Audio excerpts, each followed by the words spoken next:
What is up, everybody? Welcome to the WMMA Today podcast. We are live.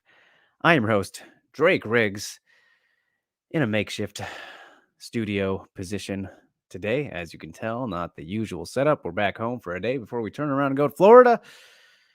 Getting home from Las Vegas, of course, and the craziness that was UFC 269. Steve is not here once again, as you can see. Mother Nature does not want him to hang out with us as his power is off. So if it returns to him mid-show, we will see some Steve. Hopefully, all of next week he'll be back. But as of right now, no Steve. So just me. Sorry, guys. Got to put up with another one-man show. But of course, that just means more interaction than usual, right? If you want to help out and be the guest hosts with me, always a good, fun time, regardless. And boy, oh boy, what an unexpectedly big show we do have today, right? Nobody saw this coming, especially not last week. But now we have one of the biggest upsets of all time to talk about, if not the biggest, no matter depending on how you feel about it. So you obviously know what I'm alluding to. Plenty of little interesting news bits as well. Some fun fights coming up this weekend. But yeah, should be a good old time. So we should get on to it. As Scott is already here, he was in the waiting room. Good to see you, sir. As was James, Rain. Love to see you guys. Ghost Phantom is here. Rue and Alvin, right at the beginning. Can't do it in place. Can't do a Steve impersonation, but he says, "Good evening, Mr. Riggs. What a fantastic event. Can't wait to talk about it." Yes, top to bottom. Amazing stuff there in Las Vegas. Only, what, three decisions? Crazy card. Very, very crazy card. Crazy year of pay-per-view events, if we're going to be completely honest. And that was one hell of one to cap things off. And 6 performance bonuses. Incredible. Why don't you just give everybody a bonus, Dana? Come on. I mean, rightfully deserving, I would say. But all right, you guys, let's just get into it, shall we? UFC 269 recap. Starting things off with the co-main event of the evening. Juliana Pena fucking did it. Defeated Amanda Nunes via second round submission. Rear naked choke. 3 minutes and 26 seconds into the round after a very sloppy, wild second round brawl. I still really don't believe that this even happened. I think I'm still sleeping. Somebody needs to wake me up. I mean, it's one of those true speechless moments. And obviously, one of the many reasons we love MMA, because these kind of things are possible when they definitely should not be. But yeah, Juliana Pena did the unthinkable, snaps a 12-fight winning streak, a 6-year unbeaten streak for Amanda Nunes. She is still the featherweight champion, but no longer the bantamweight champion. Juliana Pena adds to the list of Ultimate Fighter winners to become champion. List goes on and on. Insane. Truly, truly insane. Amanda Nunes, I thought, looked phenomenal in the first round. Looked as good as she normally does. Sat Pena down twice, was on top of her, doing her thing. I've seen some people say that they thought that Nunes didn't look good in the first round either, but I don't agree with that. I thought she looked fine and arguably had a 10-8 in that round too. Because again, sat her down twice, looked fine, looked sharp. It looked like we were on our way to seeing a typical Nunes beatdown. And then in the second round, comes out, and Pena acted like it was pretty much the last round, which ended up working out despite that not being the case, and comes at her. And it was as if right once Pena landed her first good shot on Amanda, that just like changed everything. It changed everything that Nunes it just couldn't change her as like a fighter and a person. Like it was not, she was not the GOAT in that second round. Um, it was very, very interesting, bizarre. Again, that's why we're dreaming, right? Um, but her defense goes away, just taking jabs and, you know, whatever Penny is throwing from her, but landing some as well, but just did not seem like the same intent was there. They were both just going back and forth. Again, I said sloppily, no defense really from either of them, but Pena continues to walk forward.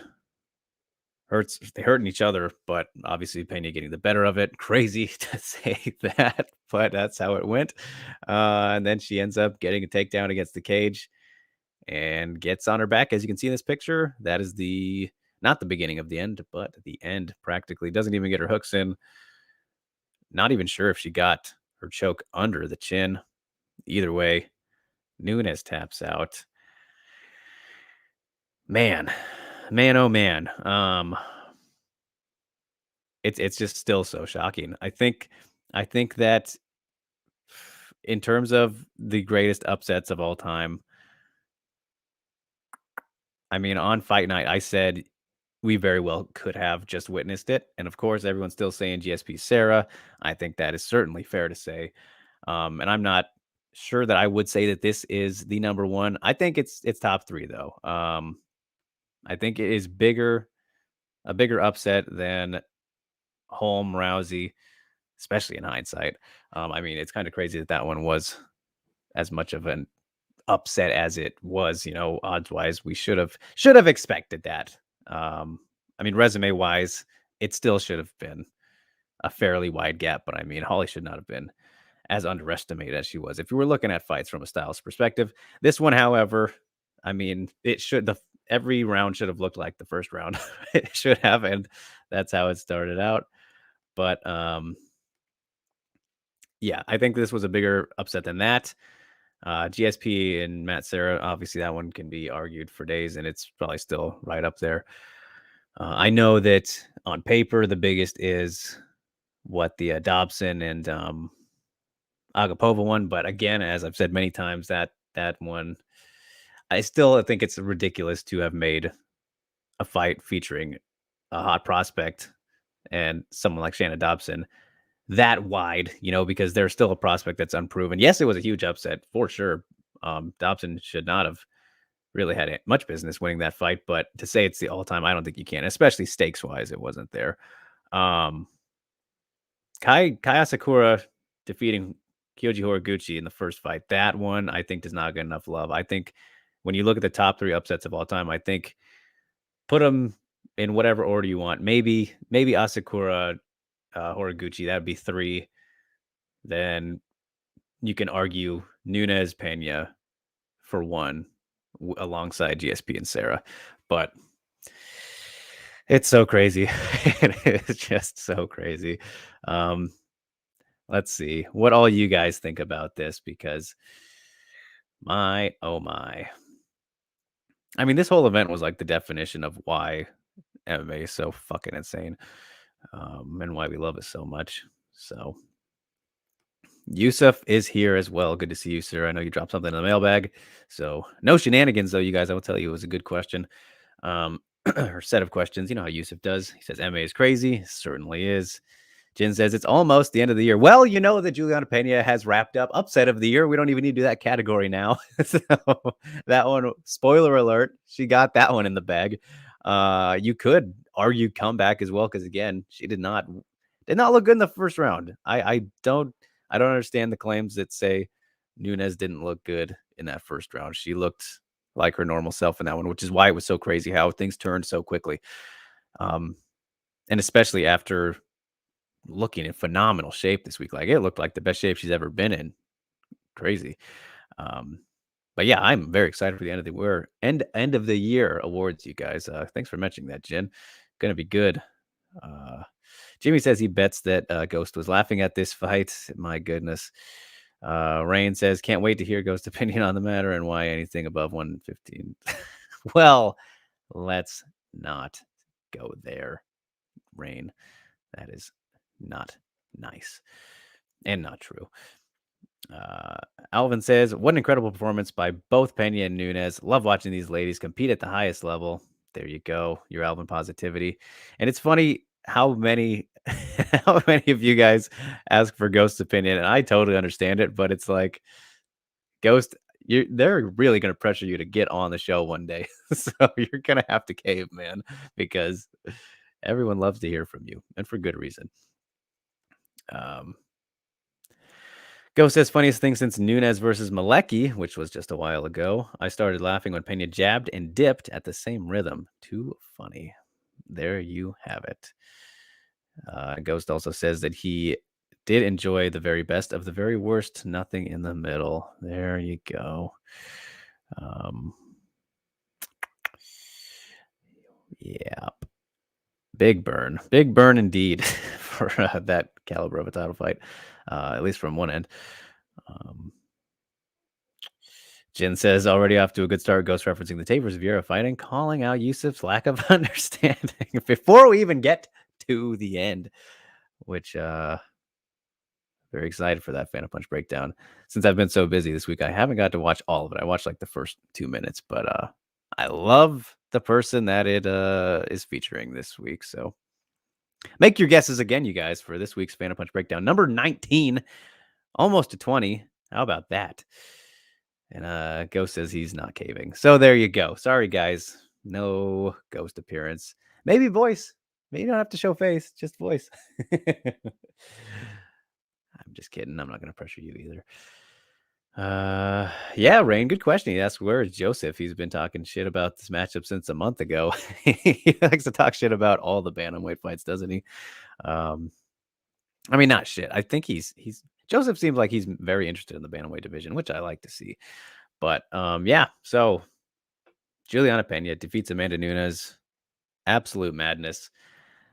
A lot of I mean, this is a huge shakeup potentially, but it might not be for long because clearly Amanda Nunes, out of anybody, deserves an instant rematch. If you're gonna give out instant rematches, you give one to, one of the greatest fighters of all time.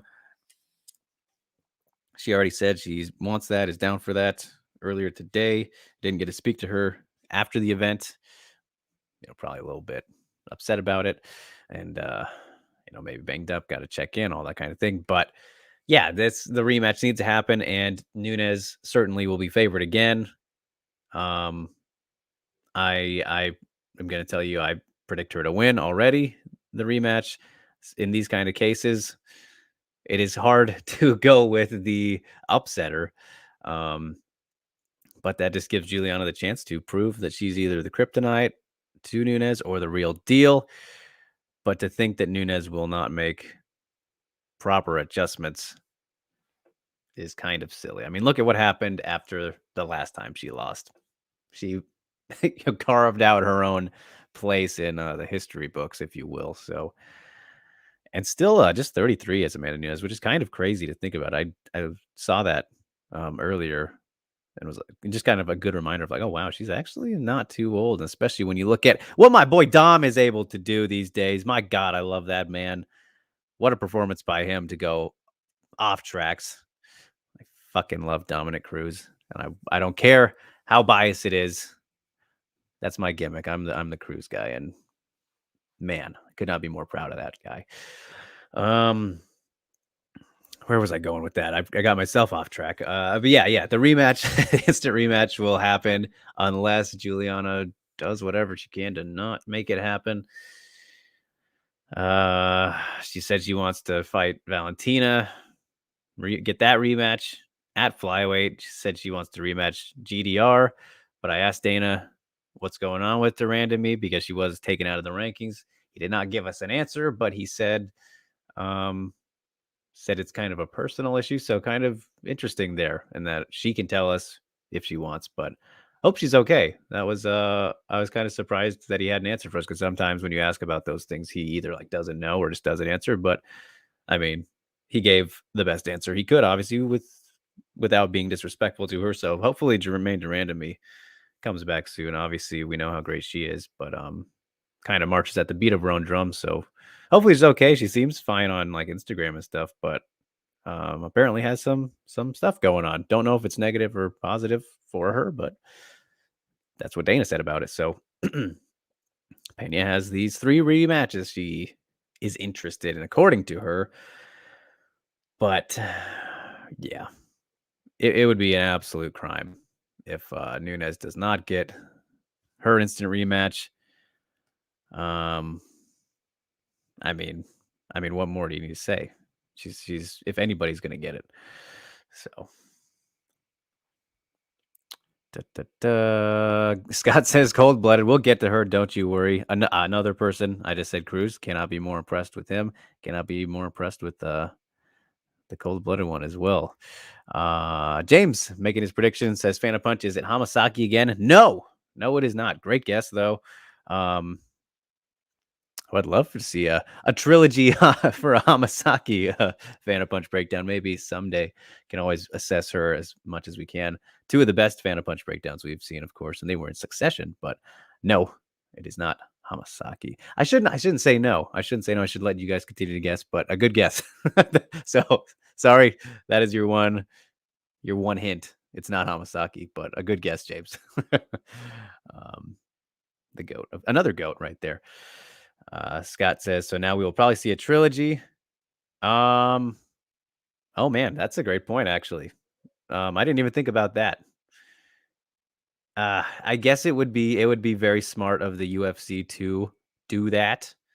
Say Nunes comes back, wins again, as I expect her to, in the Pena rematch. Then a trilogy's right there. That completely slipped my mind. I was just like, okay, the 2 would be enough. I mean, they could just skip on from her. I mean, depending on like how close the fight is, why would Pena deserve a rematch? Unless it's like a very close fight. And I mean, you could still sell it either way if you're the UFC, but like in terms of merit, which we know is not as big of a deal to them, I don't think that would make sense. Let's say Nunes goes out there and just destroys her. No, why would you do a trilogy? But possible either way. So that's a good thing. Good thing you mentioned that, Scott. I didn't even think about that. And that would kind of suck for some people. There's like a hairball on the ground. It's getting on my foot. Yep, that is exactly what that is. That's fun. Sorry, that was very distracting. So Jimmy says Drake and Reyna had to block Joseph the other week because of his claims of Weili being controlled by the Chinese government. Disgusting troll. All right, so I missed that. I completely missed that. Glad you caught it though, Jimmy. All right. Rain says, I almost forgot to ask Drake. Ghost, who are your favorite fighters from the card, and why does Ghost love Kai Kara-France? Kai Kara-France, I mean, why wouldn't you love him? Very exciting fighter, very technical, has knockout power. He's a very fun guy to watch, and he's really coming into his own, obviously. Yes, Cody maybe at this stage might not be the best win. I mean, name value it is, but in terms of like where he stands, I mean, the guy's obviously been on a rough patch, and crazy to think that he has only won 1 fight since 2016. So O'Malley got it wrong. He said 2017, the Dominic fight was in 2016. That was the very end of 2016. But yeah. Yeah, my favorite fighters from the card. I already said Dominic's my boy. He's my all-time number 1. Him and Chael are my top 2 favorites all of all time. At least in terms of the men. And I'm a big fan of Aaron Blanchfield as well. Who else did we have fighting? I mean, a lot of good guys. I've already forgotten. That's how crazy things have been. But how can you not like Oliveira and Poirier? I wouldn't say they're favorites necessarily, but love watching them. Yeah, Tuivasa is fun. I mean, just as a human, that guy's just a living. He's a party personified. Is Tai Tuivasa, and kind of a funny story that happened, interaction that I and a group of people kind of had with him after the fight, that maybe I'll share, but I don't know. I don't know if I should. It's not bad or anything, but there's your tease. And Scott says, and the not so subtle dig at Keith Peterson was the best. So funny thing about that, Scott, that is how I interpreted it as well. And everybody, of course, should interpret that. But Dominic kind of clarifying that no, he wasn't taking a dig at Keith Peterson. He just was giving props to Mark Goddard, which, I think I like his line of thinking there, that where it's not that's not we instantly jump to the negative, right? But he's just being positive about a good referee. It doesn't mean, that he's talking shit about Keith Peterson, because he never even mentioned him. He really didn't. Of course, we can put two and two together, but we just jump to the negativity rather than the positive, which Dominic, alluding to, that's the problem with media sometimes, and just general thoughts, I guess, in MMA, because yeah, if you take that at a surface level, let's say you don't follow MMA or Dominic Cruz, and you hear him say that, that's literally just a compliment. That's how it should be taken then. So, of course, I'm going to be on his side, but I think it's a great point. I would agree with that either way. Um, you know, it's he didn't mention Keith Peterson at all, so that's just us being negative jerks to Keith, really. Um, yeah. All right.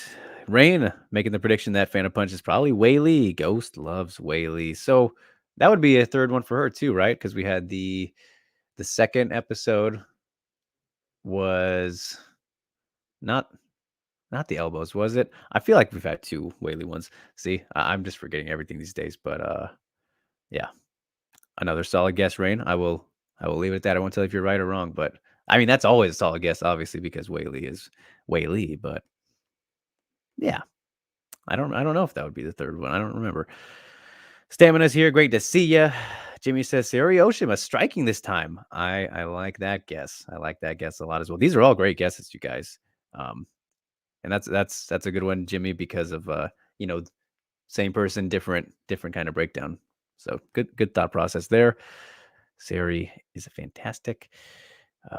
Jimmy also saying Phantom Punch breakdown would be Aaron Blanchfield Ghost normally does them based on who Drake interviews. Oh wow, is he catching on to a trend here? I haven't noticed this. I have not noticed this at all. Interesting. I mean, there was the Kayla one. There was Sayori. There was Megumi. There's Misha. Fujino. Okay, that's good eye there, Jimmy. Did I say Kayla? I said Kayla. There was one. Um, I'm not sure if that is exactly what Ghost is doing, but that is a little bit of a pattern, a little Easter egg, maybe. Well done. Well done. Um, James says Ghost must have lost it seeing Kai inside low kick and cut the cage. Trust me, he was. We were talking about it a little bit uh during fight night. At least he was sending messages to me. I was a little busy. Sorry, Ghost, I didn't respond to you. And I don't think I was able to even ask those questions. Apologies for that, because I think that was we were talking to him like right when the main event was starting, so I was kind of like, I don't want to miss it necessarily, but I can try and catch up with Kai at some point. That's for sure. Da, da, da. Oh, Scott saying Sugar was talking about Garbrandt's win over a Sunsao. Well, that one was what? That was like 20. Was that last year? So I mean, because he said one win since 2017, right? So I mean, that would be the one win. But going back to 2017, he didn't have any wins there. He beat Dominic in 2016. So that's kind of what I was meaning. CEB, the man, Christopher Edwards Bailey. Thank you so much for continuing to tune in, man. Back-to-back weeks. You are the best. He says, Drake, one of the hardest working men in the MMA world. That is too large of a compliment for myself. I appreciate it greatly. I like to think I'm very hardworking. I do spend a lot of time consumed with this kind of stuff. So that does mean a lot. I do work very hard, but that is a very big compliment. Thank you so much, sir. Chris says, also, you think Nunes will get the Whitaker or Cyborg treatment? Oof. I'll say no, just because of the fact that Nunes, I think, has kind of played ball and gets along better with Dana and company than those two did, especially Cyborg. So, No, I don't think she will. I don't think she will. You never know, but that would surprise me a little bit. And Amy and I were kind of talking about that the other was it might have been yesterday, and she was kind of having that thought put out there, and I was like, I don't know about that. Like, how can you Nunez is still a champion too. Like, think about that. Like now the fight's champ versus champ. So it kind of works out. The rematch is champ versus champ. You can sell that shit always. So I didn't even think about that. There's so many little elements, to it now. Um so yeah, no, I mean, they can't. They can't, man. They can't. Uh crazy. I just still can't believe it even happened. Rue predicting the Phantom Punch breakdown has to be Valentina, the most complete human and goat. A great prediction, as always, is a Valentina one. But maybe not just because obviously Ghost, his thoughts there. I like that prediction though. And that probably just kind of gave it away that it's probably not Valentina. Probably. I'll still give you a sliver of a chance there. Bruce Bob Trotter is here. I love the name.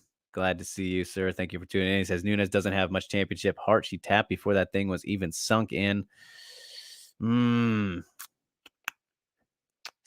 That's that's a tricky subject, I think. um, so I mean, I think that's a fair opinion to have. I'm not gonna. I don't think I would agree with it necessarily, especially if you look at, for example, the Valentina rematch where she kind of had to dig deep in a close title fight. Yes, and you can argue she didn't win it, but um, I don't. I get it just because of how that looked, and she has not been tested all too often, aside from that Valentina one. But I don't think I would say that just yet. But I think that's fair, just considering how that looked. And I did mention I wasn't even sure that it was sunken all the way. Just a very odd, crazy, total dream scenario, right? Dream sequence. Oh boy. Uh, so Alvin says, I don't know who the Phantom Punch breakdown will be. Just excited to watch it. There you go. That's great stuff there, Alvin, as always. Alex is in the house. Good to see you, sir. As always. Rue guessing Kana Sakura for Phantom Punch. I'm liking all these guesses. I really do. And whoever it isn't, I like these ones for future ones, potentially. James says, no shame in tapping like that. She was tired. She lost the belt. That's the consequences. There you go. That's fair as well. Ghost says, Nunez looked like Glover tapping that early. Like Glover. Tapping to who? Tapping to who, Ghost? I don't remember which one that would be. Who did Glover get submitted by? That he looked that way. Or do you mean against Jan? Getting too confused. All right. So 30 minutes into the show, all about one of the biggest upsets of all time. No problem with that. But I know that Scott had some stuff in the mailbag. And whenever you guys, I think I've tried to make it as clear as I can that whenever the mailbag questions are in relation to fights that we're already going to talk about, I take them out of the mailbag and I just throw them right there because it's easier. We're already on the topic. So let's get to them ahead of time. So Scott was kind of asking, or was it Scott? Scott asked about the next one and the one after that. Apologies. Oh, okay. Well, I guess we'll save him. Man, I'm sorry, guys. I am in between traveling home and then back again. So I guess we'll wait till the mailbag for that stuff because I think it's fine to stay in there. So that's what you get when I'm one man showing sometimes. Okay, so Ghost meant tapping Jan. Yeah. Okay, yeah, that's a lot more of a solid comparison. But anyway, with that in mind, Jimmy says the mailbag always stale nowadays. What happened to all the creative stuff we had before? I know. It was very it was crazy times a couple weeks back, but we must have scared off Yusuf with the shenanigans. So that's on us. That's on us. But either way, congratulations to Juliana Pena. Pulled off some crazy shit. I still am speechless, even though we just talked about it for a good amount of time. So, with that in mind, let's already get to. That doesn't make sense. Let's get to the other fights. So, Aaron Blanchfield gets the job done against Miranda Maverick in very dominant fashion. Unanimous decision, 30-27 across the board. A little bit surprised not to see any 10-8s in there. I gave her a 10-8 in round 2. That felt fairly fair. Obviously, that's why I gave it to her. I mean, goodness. How impressive can she be? Like 7 of 8 takedowns. Just that was really the story of it, was her wrestling and the grappling, which we know she's phenomenal down there. Black belt at 22 years old. Miranda Maverick just had nothing on the ground, which was insane because she's a pretty good grappler as well.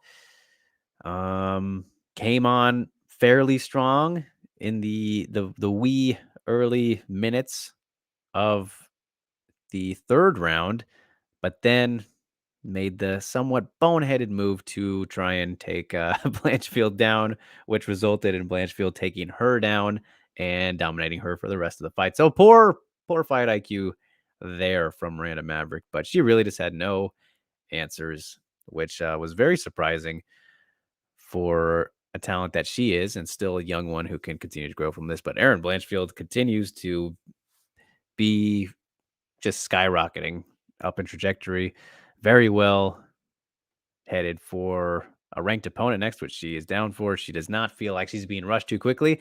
And at this point, I mean, I've been saying she's the best prospect in all of MMA. I think you could probably still say she's a prospect, but she's not going to be a prospect for much longer. She gets a ranked opponent next. She beats her the same way she did here, just dominant. No longer a prospect, man. I don't care how young you are. If you are beating contenders, you're clearly a contender. Just look great, though. Cannot say enough good things about Aaron Blanchfield. I know maybe people have criticized her for not finishing in that crucifix. I thought she was landing some good shots there, and then began working for the Americana, I believe it was, or a Kimura. I don't remember exactly which angle she ended up in, but the Americana makes sense from that position, right? So, yeah, you can critique her for that, but I mean, still one-way traffic. Once again, hasn't lost a round in the UFC in just 2 fights now, but I guess Miranda Maverick, who arguably should have been undefeated, in the UFC, and now definitely not. So very excited to see where she goes from here. Again, a bummer that kind of one of these trains had to be pushed back a little bit, but I think if that we'd already seen the steam taken out by that robbery against Macy Barber for Miranda Maverick, that is. So Stamina says creative stuff verbally tapped to shenanigan strikes. Yes, it did. Yes, it did. In regard to the mailbag. James says he chose to skip the early prelims. My, oh my. Sad times. Scott says, it's all good, man. No worries. And if my questions stink, I have no problem with them getting tossed. Just glad to be watching. Oh, no. I didn't mean they were bad or anything like that, Scott. I was just trying to integrate, kind of not save time necessarily, but just kind of group it all together, stay on track. Jimmy says he missed this fight for purposes that will not be named. All right. There could be many different reasons for that, but I like the mystery to it. But I don't like that you missed the fight. And I'm pretty sure you said that you were intentionally not going to watch it last week, Jimmy. So nice try. I know that you just did not want to watch it because of Miranda, or maybe that was James. One of you said that. Maybe it was Jen. Who knows? Jen says he checked out Ghost Twitter and just roasting the chess community. No end. Yes, he's all about that these days. Stamina says Aaron looked solid in there. Me likey. Yeah, man. Only up. All the way up. She's going places. Just going to be curious to see who exactly the UFC wants to put her against next. And yes, if people are getting into into the chess talk again, and Jin instantly triggers him with the Magnus talk. Who I don't even know who that is. I just know that he's a chess guy. After following Ghost, I know that there's a really good chess player named Magnus, or maybe he's not good. I'm not going to get into that. Let's not talk about chess, please. We are on an MMA podcast. You guys, who do we want to see Aaron Blanchfield fight next? Give me your thoughts there. Stamina, help me out here. Who should we see Blanchfield fight next? Is it a top 15? Is it somebody right around the top 15? We just had Meatball Molly booked to fight. Was it Carolina? We talked about that last week. Maybe the winner of that fight, if you want to do someone who's not ranked but is close. Definitely don't do Antonina. Don't do that. For Antonina's sake. Calvillo that'd be another tough one for Calvillo. Don't really know what's going on with her. As we said, after her fight, she should probably take some time off, regroup. I don't know who Aaron fights. I'd have to look at the rankings. I don't really feel like pulling them up. But whoever it's against, might as well just rebook the Macy fight. Might as well. Or you could do Montana versus Blanchfield. Some kind of variation of those three. I don't think I'd hate that. But Macy dodged a bullet, though. I'll tell you that much. I will tell you that much. The Montana one could be fun, though. Fairly similar in ways. And Scott is agreeing there. He's with the Barber one. Ghost said Blanchfield had some cool guard passes. Not sure why you guys missed this. Haters, man. They said because of Miranda Ghost. They said they didn't want to watch because of Miranda. But then that was my counterpoint is, okay, then watch for Blanchfield. Because trust me, you won't want to miss it.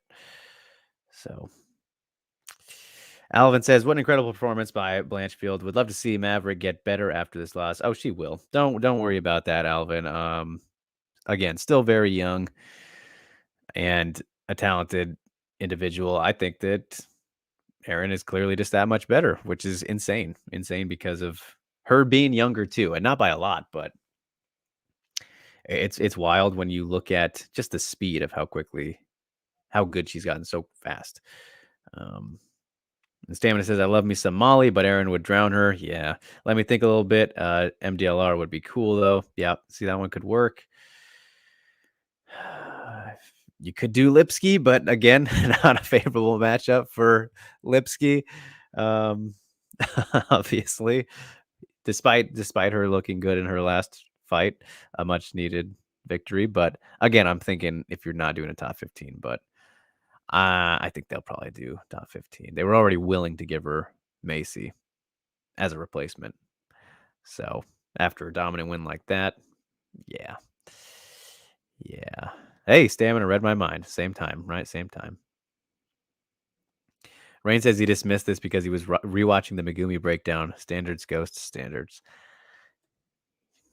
I'm not going to be mad at you for consuming Megumi content over anything. So well played there, Rain. You knew how to get me to not get mad at you there. So, Scott says Mayra Bueno Silva. That one could be fine. Stamina says Moreau's can't be trusted. Aldrich, that's not bad either. If the UFC wants to be slower with Aaron, then yeah, I think JJ that's a good one. MBS coming off the loss. Could be fine. Moreau's, yeah, that's a tricky one. And I mean, Moreau's Agapova writes itself. I mean, that's a no-brainer. They have to do that. So yeah, some good choices here, you guys.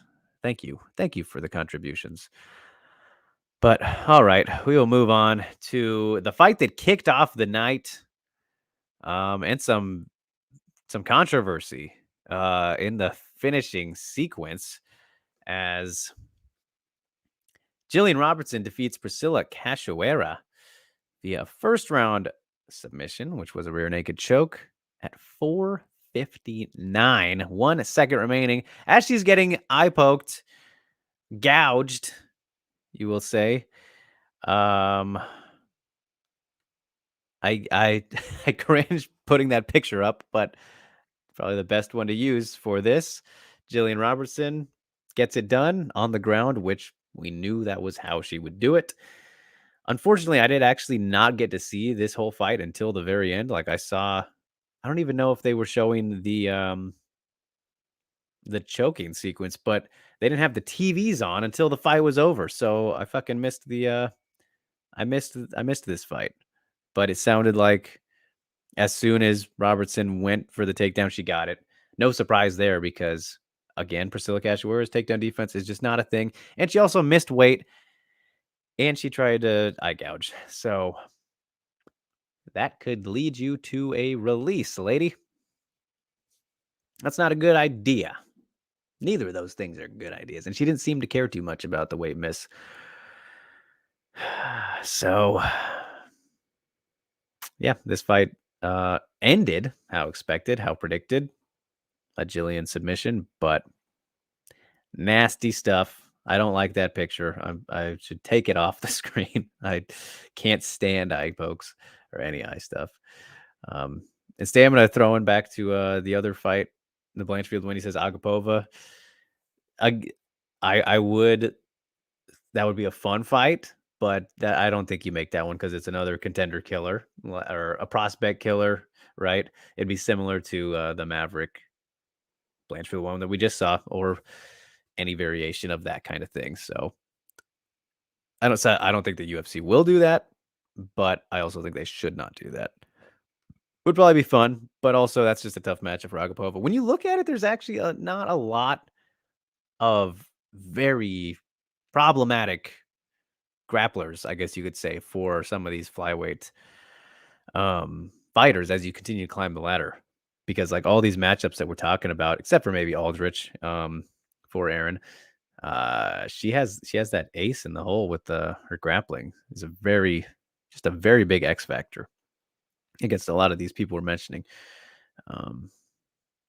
And Go says he actually missed this as well since the ESPN Plus crashed right when it started. Okay, well maybe that's why I missed it too, even though shouldn't be the case when you're at the event. So yeah. Stamina says he missed this due to trying and failing to secure the attention of a woman. Won't do that again. How gnarly was it? Well, that's a bummer, man. Sorry to hear that. It was pretty gross. I mean, you can kind of see in that picture. I mean, thankfully it didn't like do any real damage, right? So yeah. I'm not the severity of it wasn't too bad, thankfully. All right, so it seems everybody missed this. As Jen says, wasn't worth watching this one either. Okay, well, that's an opinion. Since when I tried to ESPN Plus, okay, it was just down for everybody then. If you didn't skip it, apparently. So I guess no one was meant to watch this fight. You'll have to go back and rewatch it if you want to. And Stamina mentioning Calvillo there, but yeah, that's one that Calvillo should avoid as well. But yeah, if Jillian Robertson gets it done, see what's next for her. Hey, maybe you do Blanchfield versus Robertson. Why not? Why not? You want to see it? That's pretty much a jiu-jitsu match in MMA. I mean, not really. We know that Blanchfield has he's really been working on her striking, but that'd be a very fun grappling matchup, I think. I mean, even though we did see Jillian get exposed on her back against Santos, so same thing could happen against Aaron, but hey, there we go. There's something. There's something possible.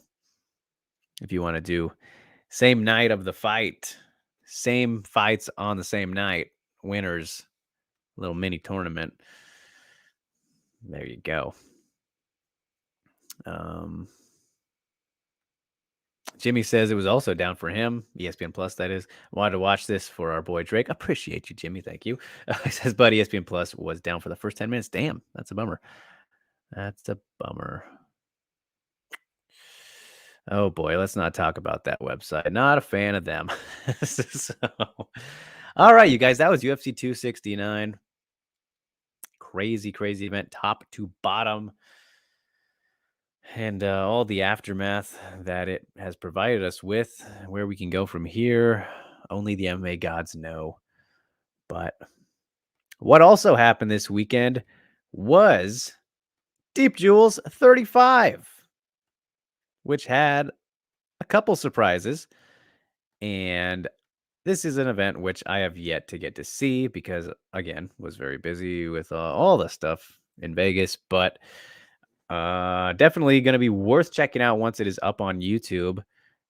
As Aya Murakami, as you can see in the picture there, continues to just be on an absolute roll. Gets her third first round armbar in a row against Mizuki Furuse, who is dropping down from atomweight to microweight, 97 pounds. Yeah, I mean, Murakami, I knew she had this kind of potential in her, and she's really showing up and showing out. And bummer that we didn't get to see her continue onward in the atomweight tournament. But now, you guys, here's some fun for you. Here's some good fun. As I said, microweight. She is a very tiny individual, but very lethal as well. It sounds like this could be the next fight for Sari Oshima. She has to defend that title. You know, Sari is a double champ. Obviously, her last time in Deep was when she won the atomweight title in that tournament that I just alluded to right there. But now, Mr. Seki, who is the promoter, he said after the fight that, yeah, she's probably going to be the next title challenger for Sari at microweight. So that's a really fun matchup. I really like that one. And it was one we could have seen at atomweight as well, and we could still see it there at someday. These are both, two phenomenal fighters that should be around for a good while. But yeah, very fun grappling fight there. If that happens, and if Sari is next going to be defending, which as of right now, I think it probably looks like it, and we'll get to some of the news later. But so yeah, Aya gets it done. Also of note, our girl Eru Takabayashi, another setback. Continues to stay active, rack up all this experience, whether it's in losses or wins. But unfortunately, Eru gets submitted in the first round by Mori Suda, who, you want to talk about all these youngsters coming up, battle of teenagers here. Eru is 18 now, but Mori Suda is 17 years old. And I got the little bit of the recap here from our boy Charlie at Sogu Kaku. Shout out to him. He's the man. Always has the coverage here if you want to see the results and all that. But this is how the fight went. He says that as soon as the bell rang, Mori ran at Eru, ate a knee, and got the match to the ground. Then she chained together a guillotine choke attempt, which led to a heel hook attempt, which led to a front choke attempt, and finally an armbar that forced the striker to tap out. Very curious to see this one. It ended, how quickly into the first round here? Suda submitted her 441, so okay, almost made it out of there, but all those submission attempts is very interesting to hear about. But yeah, Takabayashi obviously has to work on that grappling. Obviously, that's been her biggest kryptonite. Clearly, she's a great striker at her age. Still scary to think about how much better she can be, but doesn't hurt too much. These are learning lessons, especially at this age. Also on the card, though, King Reina, she gets a submission over Taya, armbar, 455 of the first round. Good for her. Kate Lotus gets in the win column, gets back in the win column, defeating Oi Kuriyama, unanimous decision. Who else here? Hanako Sawa defeated Kano Kagaya, unanimous decision as well. Miki Mitono defeated Hime, unanimous decision. She gets back in the win column after her 2 fights with Sakizawa. So yeah, this was a pretty interesting card. It sounds like some things of note, but obviously the biggest one is Aya Murakami continuing this microweight run here. So Deep Jewels always putting on good shows, man. I wish I got to catch this one live.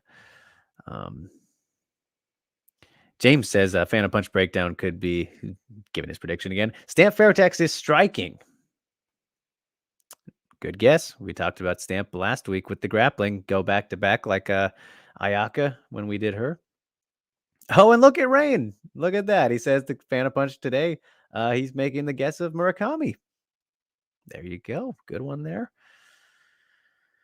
And then Rue also saying, oh, Murakami. James saying, no, Eri Takabashi, I blame Ghost for his breakdown. Exposing her to all her opponents. Man, that'll be the day, you guys, wouldn't it? That'll be the day once we hear that some of these, especially these Japanese fighters or something, I guess it wouldn't make sense for them because they, can't read what we're showing in the breakdown, but they can definitely see the arrows and all that. But that'll be the day when we hear that somebody highlights one of the Phantom Punch breakdowns as something that helped them get through a fight. That would be very cool. That's a new goal for all of us, right? We got to get that to happen. Whether it's in one way or the other, right? Like if it helps somebody lose who got highlighted, or if it helps them beat another person that got highlighted. I think that's the only way for that to happen. And Jimmy says the Phantom Punch curse exists for Eru. Oh no, don't put that out there. Let's not make that a thing. Because yeah, she hasn't won since that happened, huh? Oh no. Oh no. But Ghost, yeah, with a great point. It says, guys, come on. I told you Eru gives her back really easily. It's a habit. It's something she needs to work on. Yes. And again, still very, very young. But she got armbarred, though. So, I mean, we'll have to see exactly how it got there.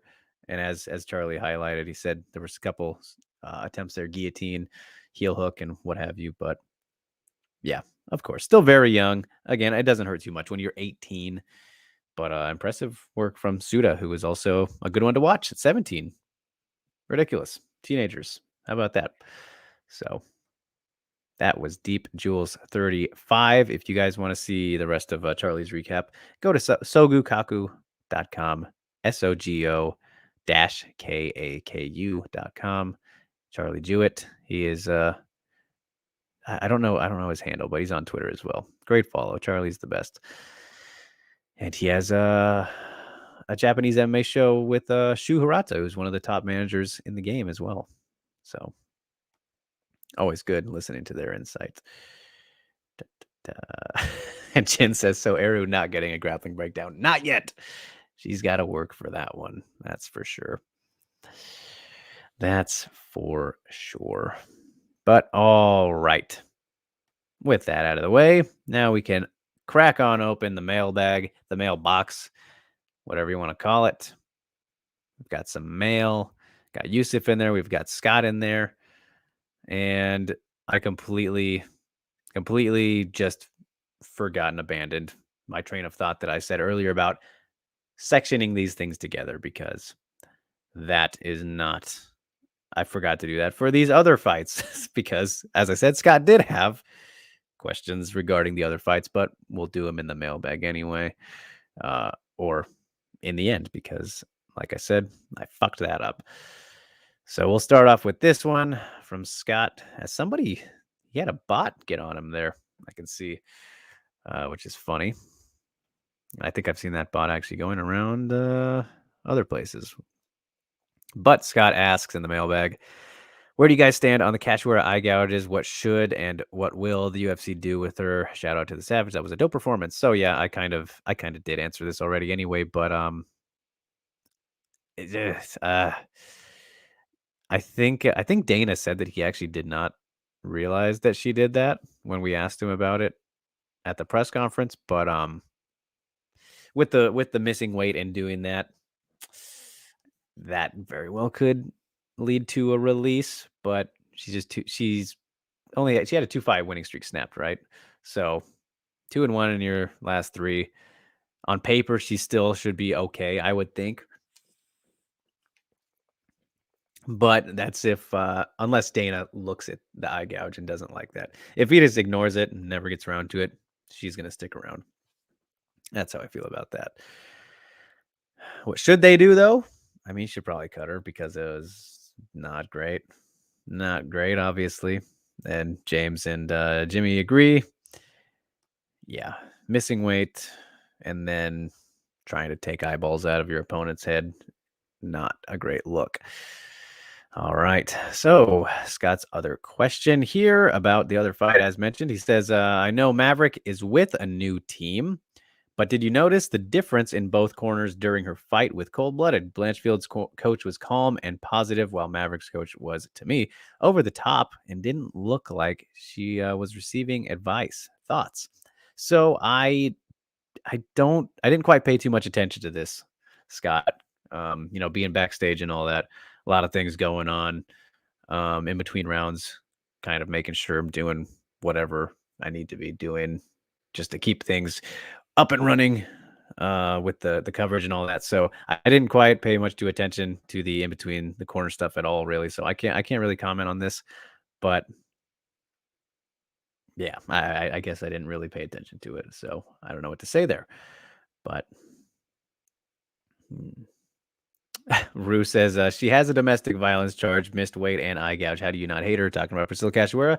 Um, I don't recall this domestic violence charge, so I'm going to say allegedly on that. But I think I remember hearing something about it, but uh, don't want to put out anything false. But that does sound familiar. But we'll say an alleged, just for my sake of being accurate and not putting out things that aren't true. Stamina agrees. Priscilla might get the scissors. She's got a pretty low ceiling. She's not really an asset. That's fair.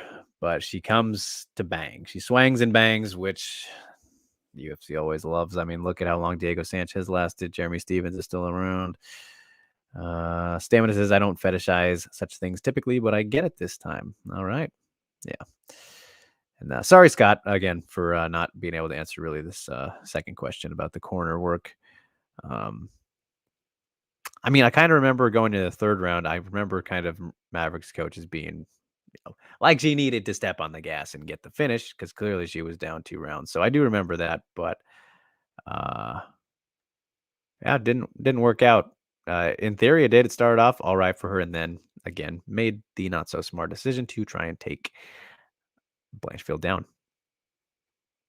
So that brings us to our boy Yusuf and his questions for the day. Some good ones. And he has an absolutely fantastic profile picture right now. If you guys can see that, it's very tiny, but it's Joe Rogan interviewing Vegeta from Dragon Ball Z. I don't remember what that was after. It's been so long since I watched the that show or any iteration of that show, but hilarious. I love that. So shout out to Yusuf's new profile picture. But he asks, does Aldana's boxing cause Nunes any problems? It always has had. It always has been able to. It has always been able to, Yusuf. Um, and I mean, clearly after seeing Pena find success, albeit in such a strange manner, she still did. So of course, after seeing that, you can't disagree or say that Aldana's boxing has any reason to do less against Nunes. But yeah, I think that was always that is still and always has been a very compelling matchup. Aldana versus Nunes on the feet, specifically because of Aldana striking, being able to keep up when she's on point. Um, but the problem was just if Amanda wants to take her down, then she's probably in trouble. So yes, Aldana's boxing always a big problem for everybody, unless she has a broken foot and faces Holly Holm.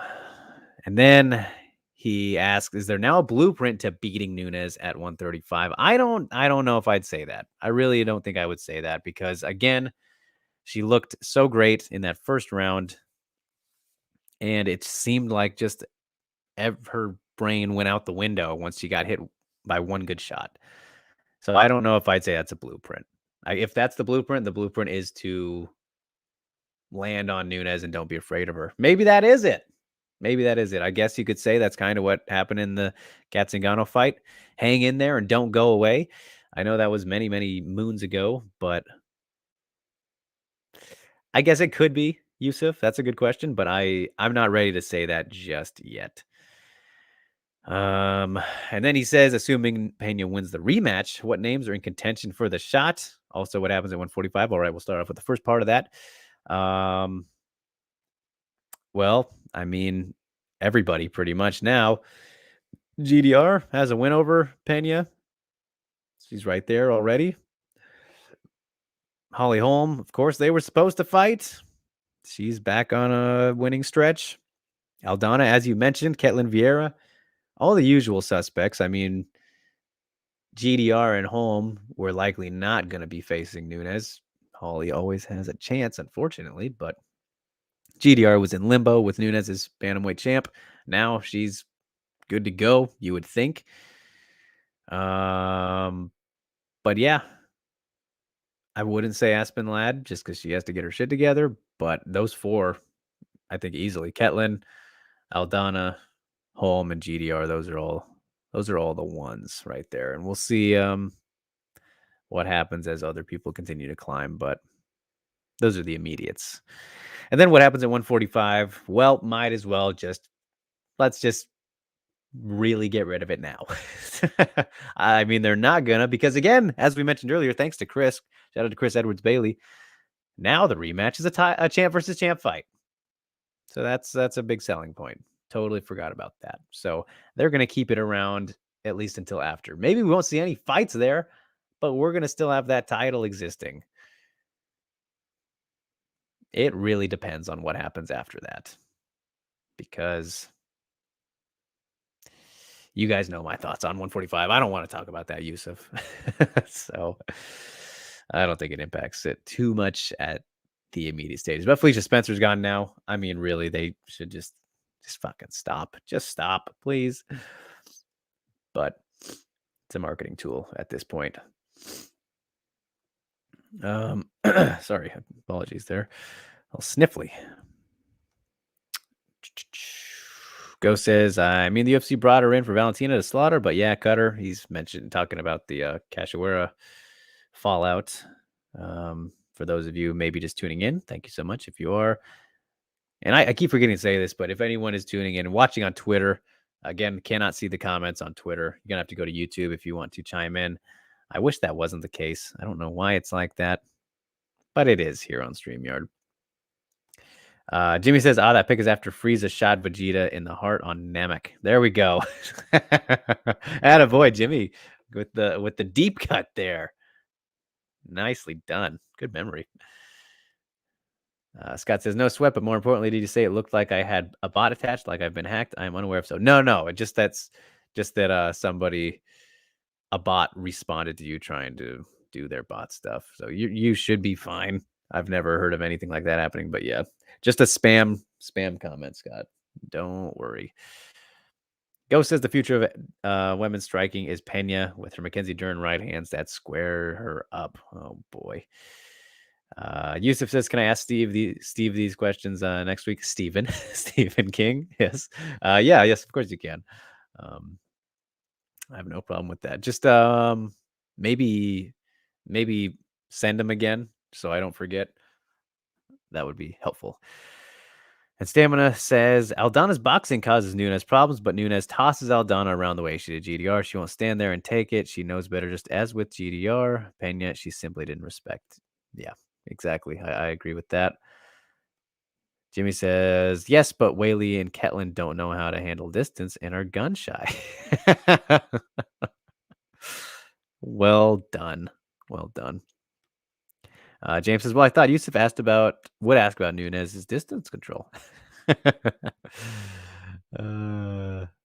Rue says, Whaley and Ketlin doesn't know how to manage distance, even though they were hitting their opponents in the face. But Yusuf thinks Nunes is great distance control. Oh, guys, let's not push Yusuf away again. Funny though, very funny, very funny. So, all right, we'll close up the mailbag right there. Right there, as we move to the news. Thank you, as always, for dropping anything in, even if it's not as fun and creative as it maybe once was. Feel free to get crazy with things again, because we had some serious ridiculousness a couple months ago. That was months ago now. So, Little Scott is here, and he says he still can't believe Penny won. Neither can I. Somebody wake us up. Somebody wake us up. Can we get unplugged from the Matrix, please? Um, Speaking of Matrix, how excited are you guys for that? If you are, I'm staying optimistic. I'm staying hopeful because I love the Matrix trilogy. Yes, I said it. I love all three of the movies, and I want to rewatch them before going into that one, just to see how they maintain everything, which is a big worry. But I'm trying to be the prince of positivity to Alvin's kingliness when it comes to that. Not to get off on a Matrix tangent, but I had to make that connection there. So let's get to the news, you guys. Couple fights. One massive, massive surprise. You might know which one I'm talking about, especially if you follow me. That was announced a couple days ago. But we'll start off with this one, which very, very under the radar booking. I've not seen much talk about it at all, but Amanda Ribas will now be taking on Karate Hottie Michelle Watterson on March 26th in the return to Columbus, Ohio for the UFC, leaving the Apex for a fight night. Maybe we're getting back to old times. They can get back to these cities they were supposed to go to. Please, Dana, come back to Portland. I was very upset when that show got canceled. Or Seattle. I'll take either one. I'm right in the middle. So not right in the middle, but I am between both of them. So come on, throw your boy a bone here, man. I'm fine with it. I think it's a tough one for Watterson. She's kind of in a weird spot now. I think we know her ceiling quite clearly. And Marina, I just realized, just beat both of these women. She's just had her way with both of them. And now Michelle looking to rebound off of that fight. Actually, hasn't fought since then. I think this has the potential to be a fun one, but if Ribas continues to keep rolling the way she did against Jandiroba, should be a fairly tough night in there for Watterson. But you never know with her, right? That's what makes her fun for the most part. But again, I think we know her ceiling is what it is. Not mad at the matchup though. I think it's fine. Yeah, I guess I don't have too much to say about it just yet, but look forward to it. A little bit surprised. Not surprised, but I just didn't expect it. It makes sense. Stamina says, "Cut Yusuf some slack, fellas. Mock the people that think they can't learn anything, not those that themselves recognize they're still learning." There you go. And Scott says excited for both the Matrix and Book of Boba Fett. There we go, my guy. I'm not a Star Wars guy personally, but thanks for feeling the same sentiment there. Litchfield says he likes Ribas here by decision. Jin says, is this them building Ribas up? I don't know about that. I mean, this fight was supposed to happen a while ago, wasn't it? And then that's why Ribas fought Marina. That fight was supposed to be Watterson. So this is one that they've been thinking about for a while, if I'm remembering correctly. I'm pretty sure that's how that went. So let's get it out of the way. Should have happened already. Scott says, good test for Ribas. Likes this fight. Ghost says, not looking forward to this with Watterson's meme kicks and shadow boxing. Well, she better get it to the ground, huh? Even though she's not totally safe there either. He says, and probably Ribas gets this due to dumb matchmaking. I mean, it's fine. I think it's fine.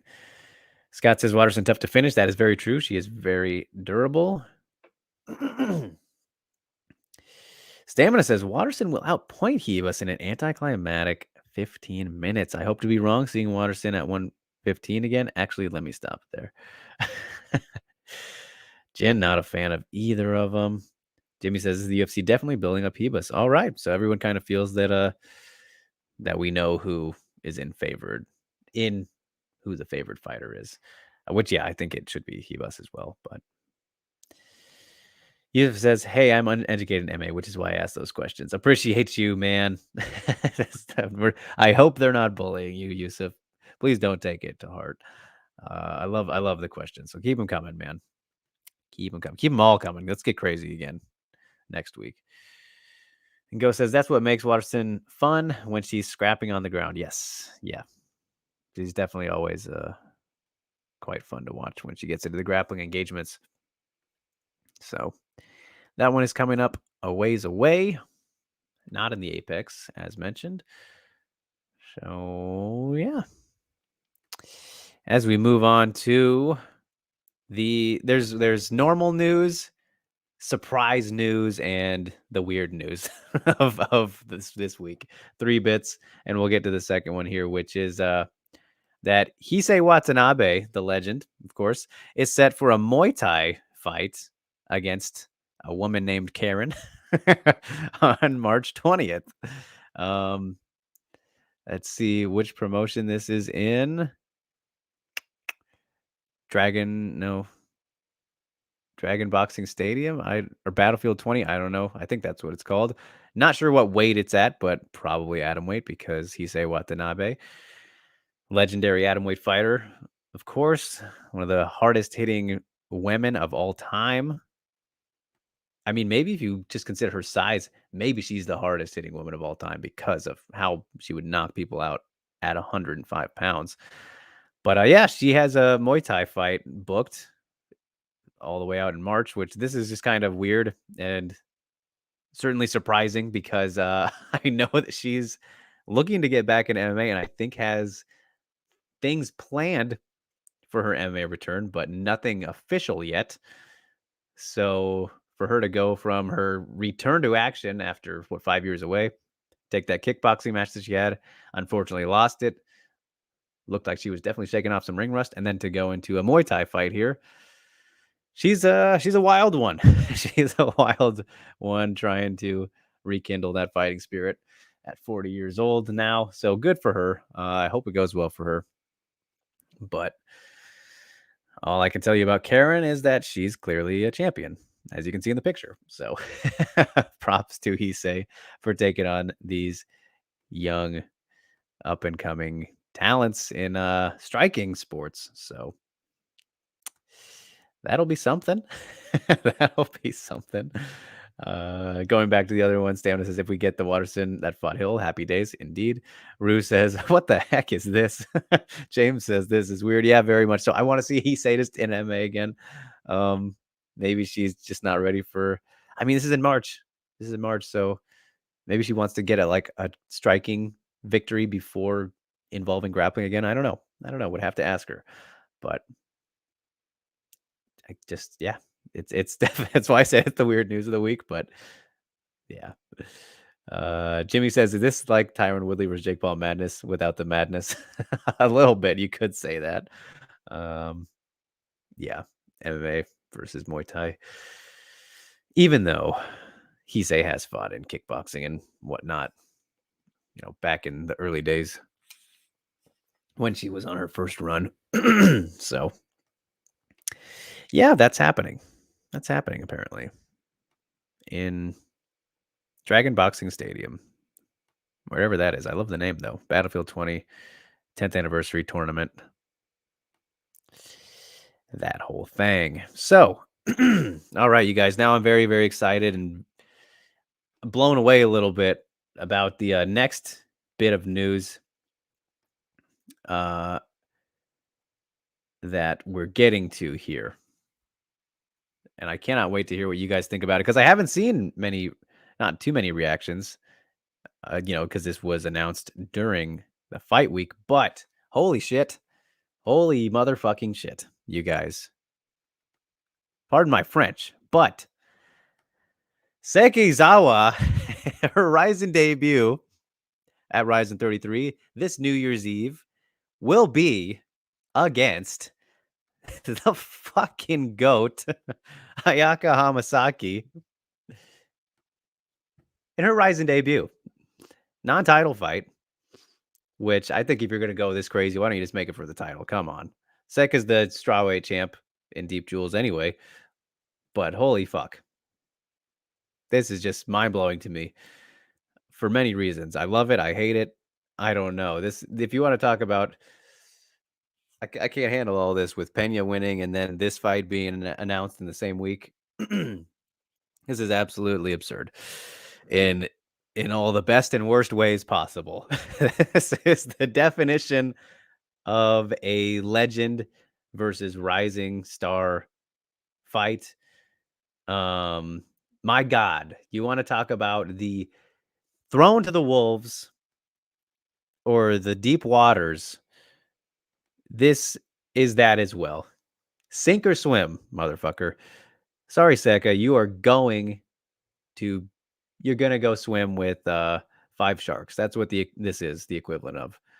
Um, this is crazy. This is so crazy to me. But that's kind of why I love it. It's kind of why I hate it. It's mind-blowing. It is mind-blowing, but it has all the potential to be either very sad for Seka or holy shit, she is the next coming of MMA female Jesus. Because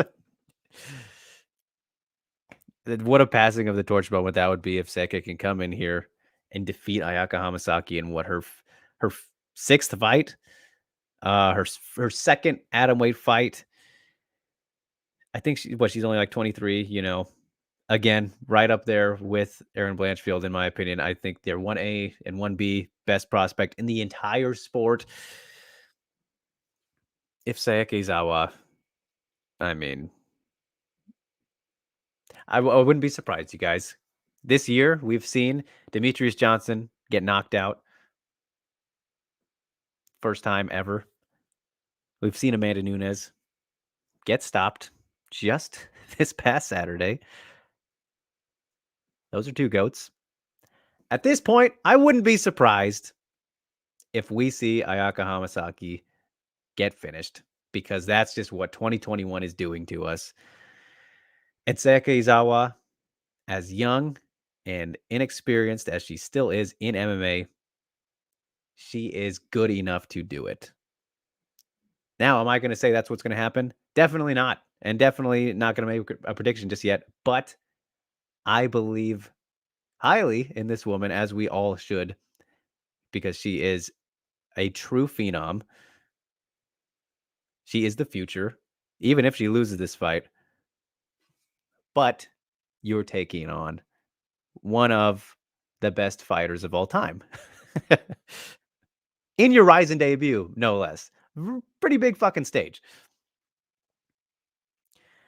This is like, I don't know how to describe it, but it's a very, very unique type of fight to be made. And again, then if Seka wins, instant rematch, no doubt about it, guaranteed. And then it's for the title. Just make it for the title anyway. I think, you know, if you're gonna have Ayaka fight, what's the point of not doing it? It feels, we treat them that way anyways, right? Like, just because it's put as non-title doesn't mean we think of the champion. And then when you do the instant rematch anyway, like with Kyoguchi and Kai when he lost, that kind of thing, it's kind of silly. It's kind of silly. I don't understand the point of the non-title part, but yeah. This is crazy. This is absolutely crazy in all the ways possible. I love it again, but I hate it because of just because it's like if Seka loses, it's not a setback for her because she's still as young as she is, as talented as she is. It really doesn't hurt her whatsoever if she loses here, except for the fact that she'll have lost to the champion. She'll have lost to the champion, and then it's like, all right, well, now she's got to work her way back to a rematch.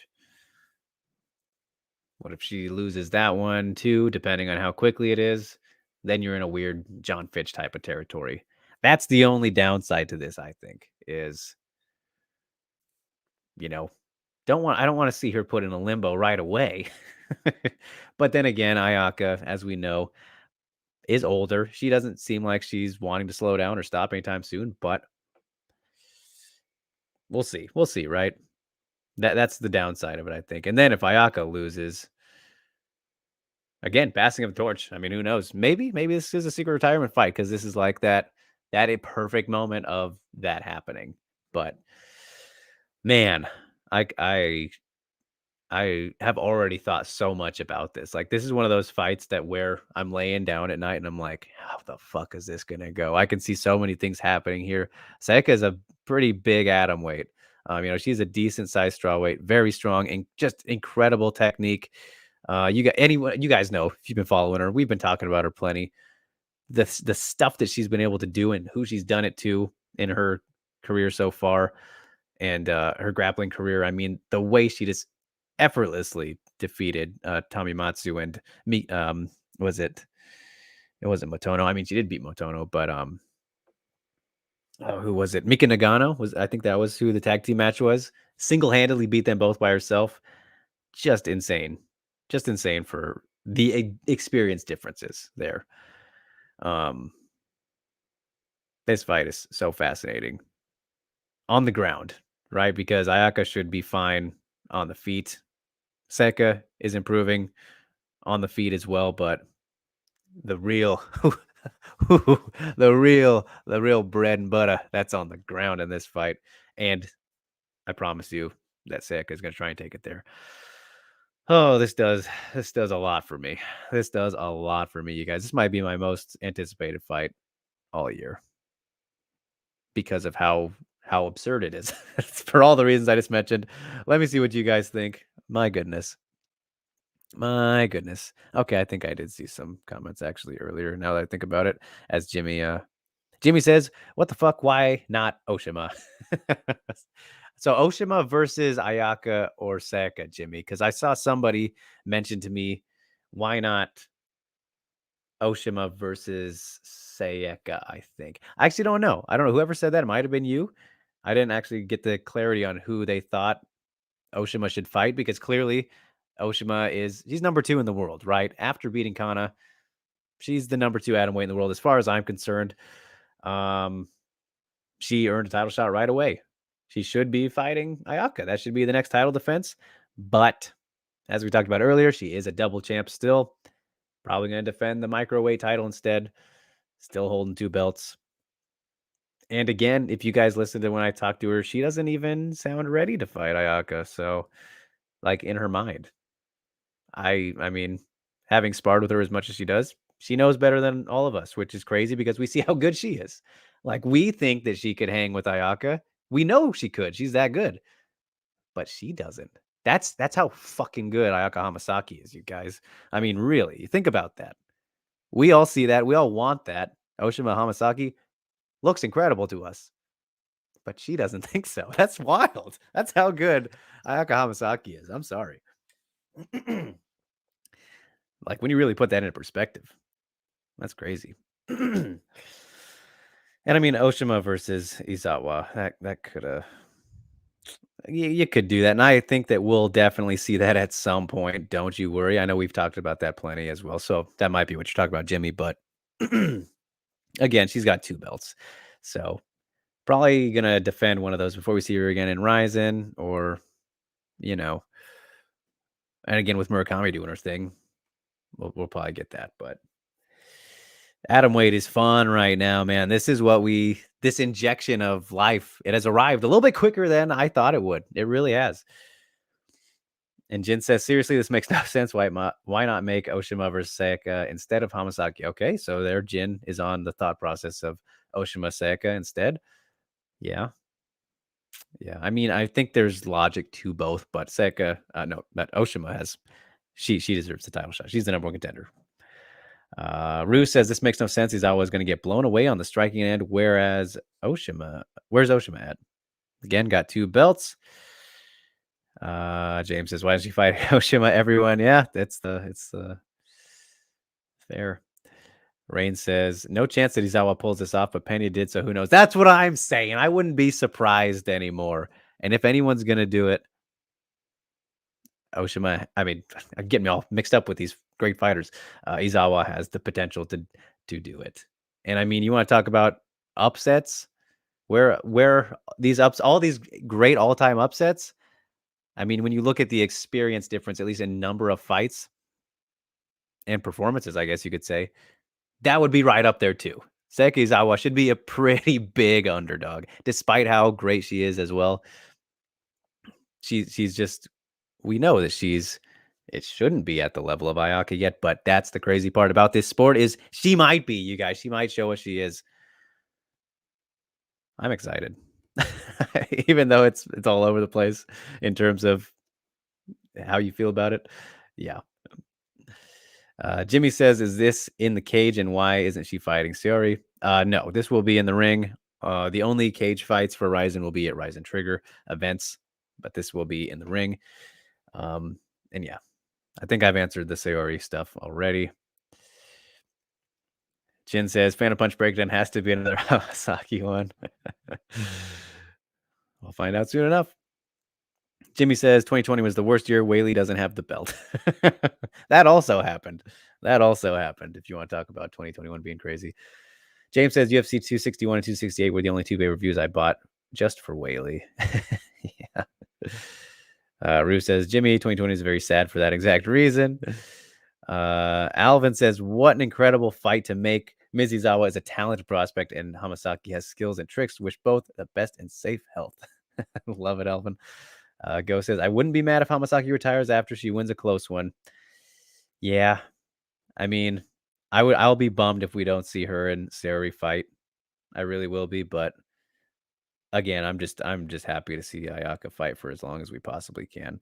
Um, and again, she still has made no indications further that she's thinking more and more about retirement, but you never know. You never know with her. Again, hasn't indicated though. Rue says Phantom Punch might be Hebas. All right. All right. Jimmy says, "I'm positive it has to be Ayaka." And he says it should be Oshima versus Izawa. Again, we'll get that one day. James says, "Really, why isn't it Oshima versus Eka?" Rue says, "I wish it was Oshima versus Izawa. The transitions would have been great." Ooh, I know. There's potential in this one, though. There's potential in this one. Wild. The shock of the week, without a doubt. Not even, I mean, news-wise. Shock of the week news-wise. I don't think anything clearly out of what we just talked about came close. The Watanabe one was weird. That was a surprise, but it was not on that level. My goodness. And that's the news cycle. That fight does things to me. So, boy, oh boy, what a New Year's it's going to be. So, all right, you guys, we have reached the time where we talk about the fights coming up. So that means UFC Vegas 45 is on deck. We have 3 bouts to discuss at bantamweight, flyweight, and strawweight. All the divisions that matter in the UFC. All the real divisions, I guess you could say. Same thing. So we'll start off with one that was not meant to be or not supposed to be because, unfortunately, the Raging Panda hurt her knee. So now that means Macy Chiasson has stepped in to take on Raquel Pennington. And that's not a bad replacement. Not a bad replacement at all. Stylistically, this fight has all the makings to be quite a banger. Just as the Raquel versus Panny fight was. This one could be good. And it's good to see Macy back again after the whole Aspen Ladd nonsense. Taking on a tough Rocky on short notice. So I'm curious to hear from Macy and what happened on her end and why she didn't get that Norma Dumont fight. But instead, she draws the Rocky one and is a slight underdog. Okay. All right. How about that? I mean, that's fair. She is the one coming in. Rocky looked pretty solid in that fight with Panny, as I mentioned. And here we are. We know that Macy has great power. I mean, her striking always pretty on point. She had the weird one, of course, against Lena Landsberg. Don't think Raquel is going to really dominate her on the ground or try and out-grapple her the way that Landsberg did in that one, which was kind of unexpected. I think we all didn't see that fight to go exactly that way. Maybe some of you did, but I definitely didn't. So here we are now. And I mean, Rocky Pennington, incredibly durable as well. So if anyone's gonna survive some of those Macy bombs, it would certainly be her. I feel like it has been so long though since 8 months since the Renault fight, where Macy did show some solid ground improvements, really mixed it up in that fight actually. So I wouldn't be surprised if she maybe tries to take Rocky down at some point. Don't think again that we'll see Rocky try and take it down, but from Macy, she wants to have her best chances to win. She should definitely mix it up and make Raquel think she's going to. And also, guys, it's kind of surprising that this fight is like the third or fourth of the night. I mean, I hate that when it's fucking top ranked fighters. So that drives me a little bit crazy. Is a short notice replacement fight, but if Avila and Pennington was supposed to be here anyway, that's still stupid. So yeah, we'll see. What do we got, you guys? What do we got? Cintro's here. What's up, man? Good to see you. Thank you. Says, sorry I'm late, but it's great to see you again. Great to see you too. Thank you so much, man. Just in time. You haven't missed the Fan of Punch breakdown this week, and I'm very excited to get to it. Plenty of great guesses throughout the show so far. But who will be right? Who will be the right one? Scott says, come on, man. You know, the shock of the week was Herb Dean winning referee of the year at the World MMA Awards, right? Gotta have your thoughts. I'm so happy you brought that up. That's, yeah, yeah. I could just shake my head, man. I was there for that, right? I was at the World MMA Awards. Pretty fun to be there, actually, and they had an open bar, so I got a little bit tossed. Yeah, it was kinda quiet in there when Herb won. It was kinda quiet in there, and of course, I wasn't so drunk that I made a big stink of anything, but I was like, "Oh, come on," audibly sighed. Yeah, I who I this is the problem with Joe Rogan saying the things he does. This was fan voted, and they really voted Herb Dean. But you know what was more surprising than that to me, because most MMA fans can be complete idiots. Most, not all. Love you guys. But what was more surprising out of the awards to me was Morning Combat winning MMA programming of the year.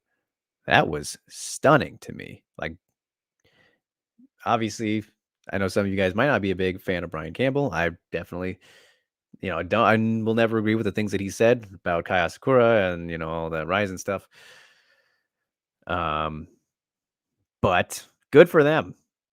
Good for them, man, to beat the shows that they beat, or the programming. I mean, I think Contender Series was in that fucking category, which it doesn't belong. It's fights. It's fights. I wouldn't it's a promotion, I guess you could say, right? Like a sub promotion within the UFC, whatever, but that shouldn't be in that category. It beat that. More people voted for Morning Combat than Contender Series. I think Embedded was in there. Some ESPN stuff. I mean, very surprising. Morning Combat would beat all that stuff. That just shows how good of a job those guys do. And Luke Thomas, I think he's a pretty great mind as well in the sport. Very, very thorough, really looks at stuff. I like Luke. So Scott said, you said to get crazy with it. That is true. Rain says Herb Dean, the old standard, as Dan Hardy likes to say. That's a good one. How have I not heard that? Chin says Herb Dean winning ref of the year for that Heba stoppage against Marina. He even had a not so great one this week. I don't remember which fight it was, but yeah. How about that Herb stoppage for Kai versus Rogerio Bontarin? Yeah. That was yeah. Jimmy, not a fan. Scott says they got his vote. All right, there you go. Jin says Brian Campbell literally said Whaley holding the belt was bad for the sport. If he said that, that's absurd. Yeah. Very, very Stupid. Stamina says BC is a weeping, unwashed phallus. Luke Thomas, all good by me, though. Okay. Yeah, yeah. I mean, I don't need to say anymore. You guys can take the words right out for me, but I still thought that was cool and crazy for, a show like, that's just a podcast like what we're doing here, essentially, right? Um, for that to win that category, I think is pretty cool. And yeah, a lot of people were surprised by that. The guys that I was around and all. So, but as for this fight, to get back on track, Jesus, wow, really derailed things there, Scott. My goodness. Um, Rocky Pennington, Macy Chiasson. Obviously, the experience is in favor of Rocky. Looked great against Panny, as I mentioned. The Marion Renault fight was all right. Very, very clinch heavy. Rocky does always a lot of good work in there. I think she is capable of doing that again against Macy. Of course, she's going to be at a little bit of a length advantage here in the height and reach. But if you remember, she did just fine against Jessamine Duke in that crazy Ultimate Fighter fight. Again, or I guess it should be said that Macy is much better than Jessamine Duke ever was. So I think she will be able to utilize her distance and length advantages a bit better than Jessamine. So yeah, this is a tough fight to predict. It really is a tough fight to predict. So I think that the short notice doesn't help Macy too much, especially with the inactivity. I don't know. I guess that could go either way, but power, we know that's in her favor. She needs to mix it up, though, ultimately. Macy does, fake some takedowns if you're not going to actually go for takedowns. Get Rocky backed up in the clinch against the cage. You don't want to have Rocky backing you up, getting and controlling you there. She's shown to do work, and I mean she can offer back as well, but I just think that's not the place you want to be necessarily. And then against somebody like Macy, you can throw those knees up nice and high if needed. Whereas Rocky's going to get him to the right of the belly or wherever. Yeah, should be a fun one, but I think I feel like Pennington at this stage. I don't like the gatekeeper word necessarily, but I feel like she's kind of the one who is turning people away because she did that to Panny in the Panny fight. I mean, it was fairly close. I know it was unanimous. You could argue. I think there's argument for Panny to have won it. I don't think I scored it for her. It was very, very close, I thought. But the fact that Rocky was able to do that kind of makes me feel like she can do it again here. Just all the experience that she's had also helps. So I think I'm gonna take Rocky P. I do. I think it'll be pretty close. I'm not sure if it'll be split decision close, but I think it will be a good back and forth battle. Pennington unanimous decision, I think. I think so.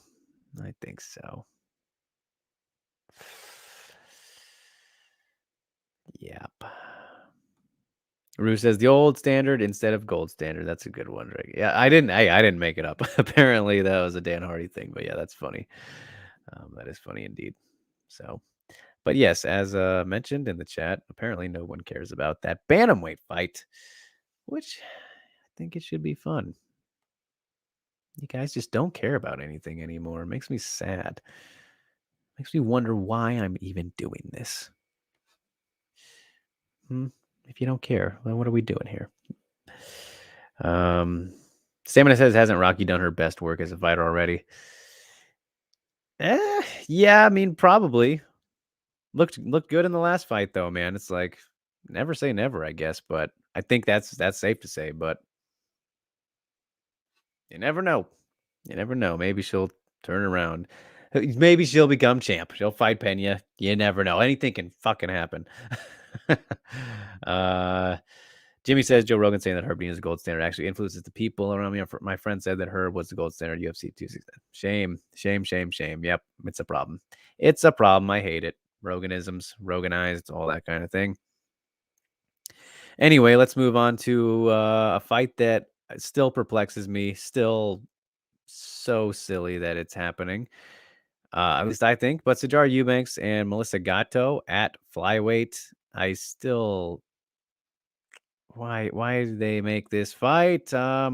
It's just this is like it's a I don't even want to say it's a fast track attempt for Melissa. It feels I don't know. I mean, that's what it would be fast tracking her if she wins. And I mean, it doesn't make any sense to me matchmaking wise.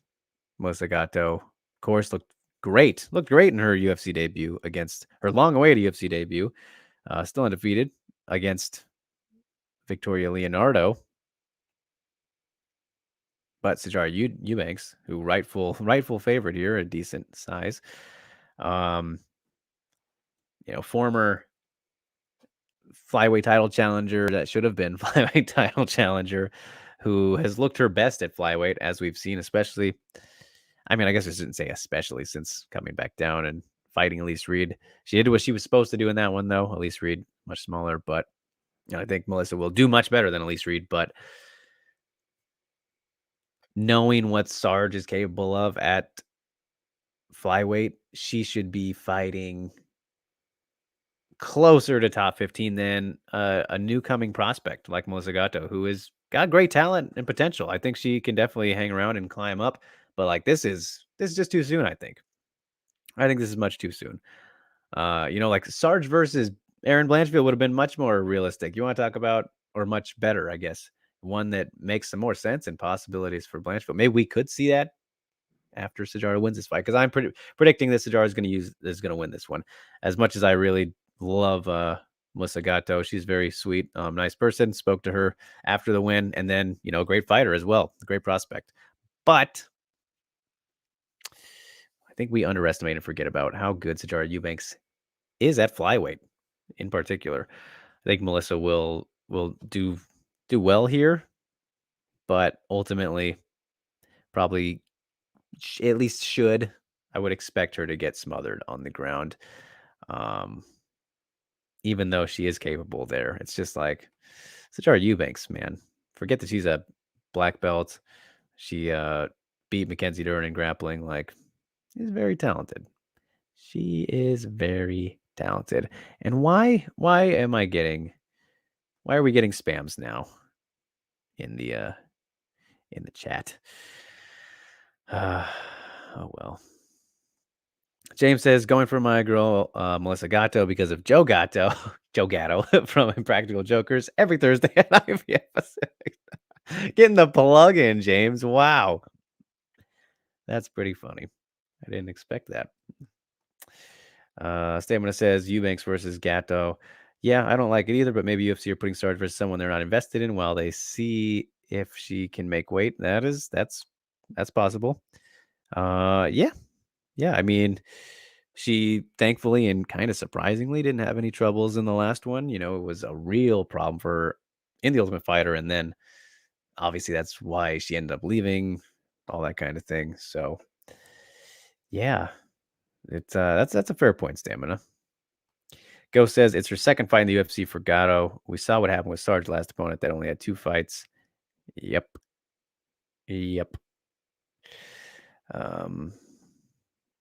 Jimmy says, yeah, good point. Jimmy says, we got a bot, so the channel is growing if we're getting spammed by idiots. Yeah.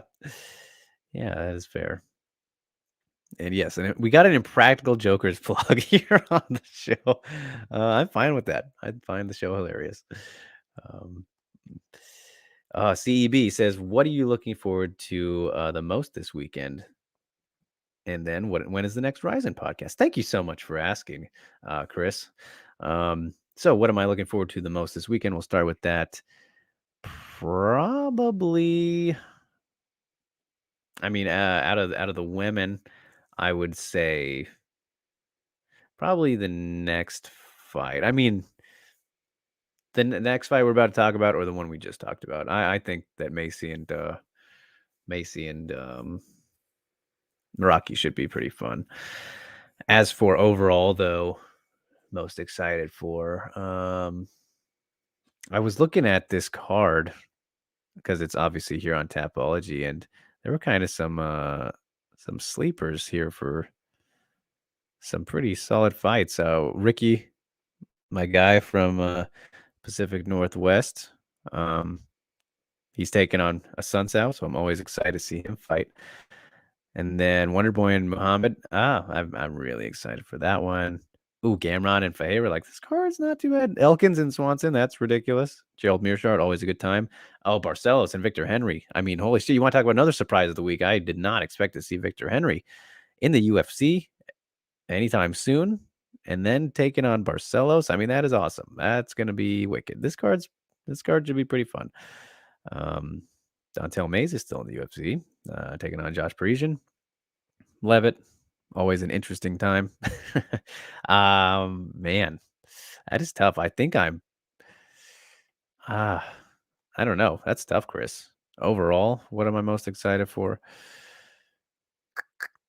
It might be. I really like the Thompson one, Muhammad one. I think people are kind of sleeping on Bilal in that one. I don't think Bilal's going to win, but I think he's getting slept on. Yeah. So it might be that one for me. I don't really care for the main event at all. Still not sold on Chris Dawkins. I'm sorry, Chris Dawkins fans. If he beats Lewis, then of course I probably, in theory, would have to be on the train at that point. But when is the next Broad Horizon podcast? He is asking as well. Working on getting that into production as soon as possible, actually. So it will definitely be out before the New Year's show, Rising 33. Looking to have some good fun guests on there. Maybe some we've already talked about. Who knows? Do you guys want to see Ayaka back on? She'd be the first 3-timer if I get her on this one. I think the last time she was on was episode 8. And she was also on episode 1. But I try to, get as many new people as I can for the show every time. Obviously, we're getting to that territory where kind of have to bring back people again. But that's fine. They're always fun to talk to, especially a second time. But yeah, so Broad Horizon episode 12. You guys can expect that before Horizon 33. That's for sure. Yeah, looking to start setting things up this week if I could. So yeah, thank you for asking, Chris. I always love to talk about Broad Horizon. It is my child, my baby. I love it. James says he's picking Melissa because of Joe Cat. is always my go-to. Forget what Ghost teaches on the Phantom Punch breakdowns. Oh boy. Ghost says Jordan Levitt, always looking forward to that with his flowy jujitsu nonsense and front kicks. His words, not mine. There you go. Rue says, Drake, did you see that little rice ball on the Zhang Wei Li fan page? Ghost gave her props, so she has to have potential. That little rice ball, no. I thought you were saying something offensive there for a second. No, I did not see that. I don't think so. That whole comment just kind of has me perplexed. Sounds very funny. But either way, Melissa Gatto, I really like her as a prospect. I think she'll be around for a good while, but Sadara Eubanks is going to be a setback, I think. And if she's not, then hey, that'd be really big for Melissa Gatto. You will see her fighting a top 15 opponent after that. I'm sure of it. You could do Gatto you could do either of these winners versus Blanchfield as well. Don't know if I like that too much if it is Gatto, because again, the the younger prospect type fighters killing each other off. But I can't make that prediction. Can Gatto get a win here? Yes. But I think she'll need to keep it on the feet.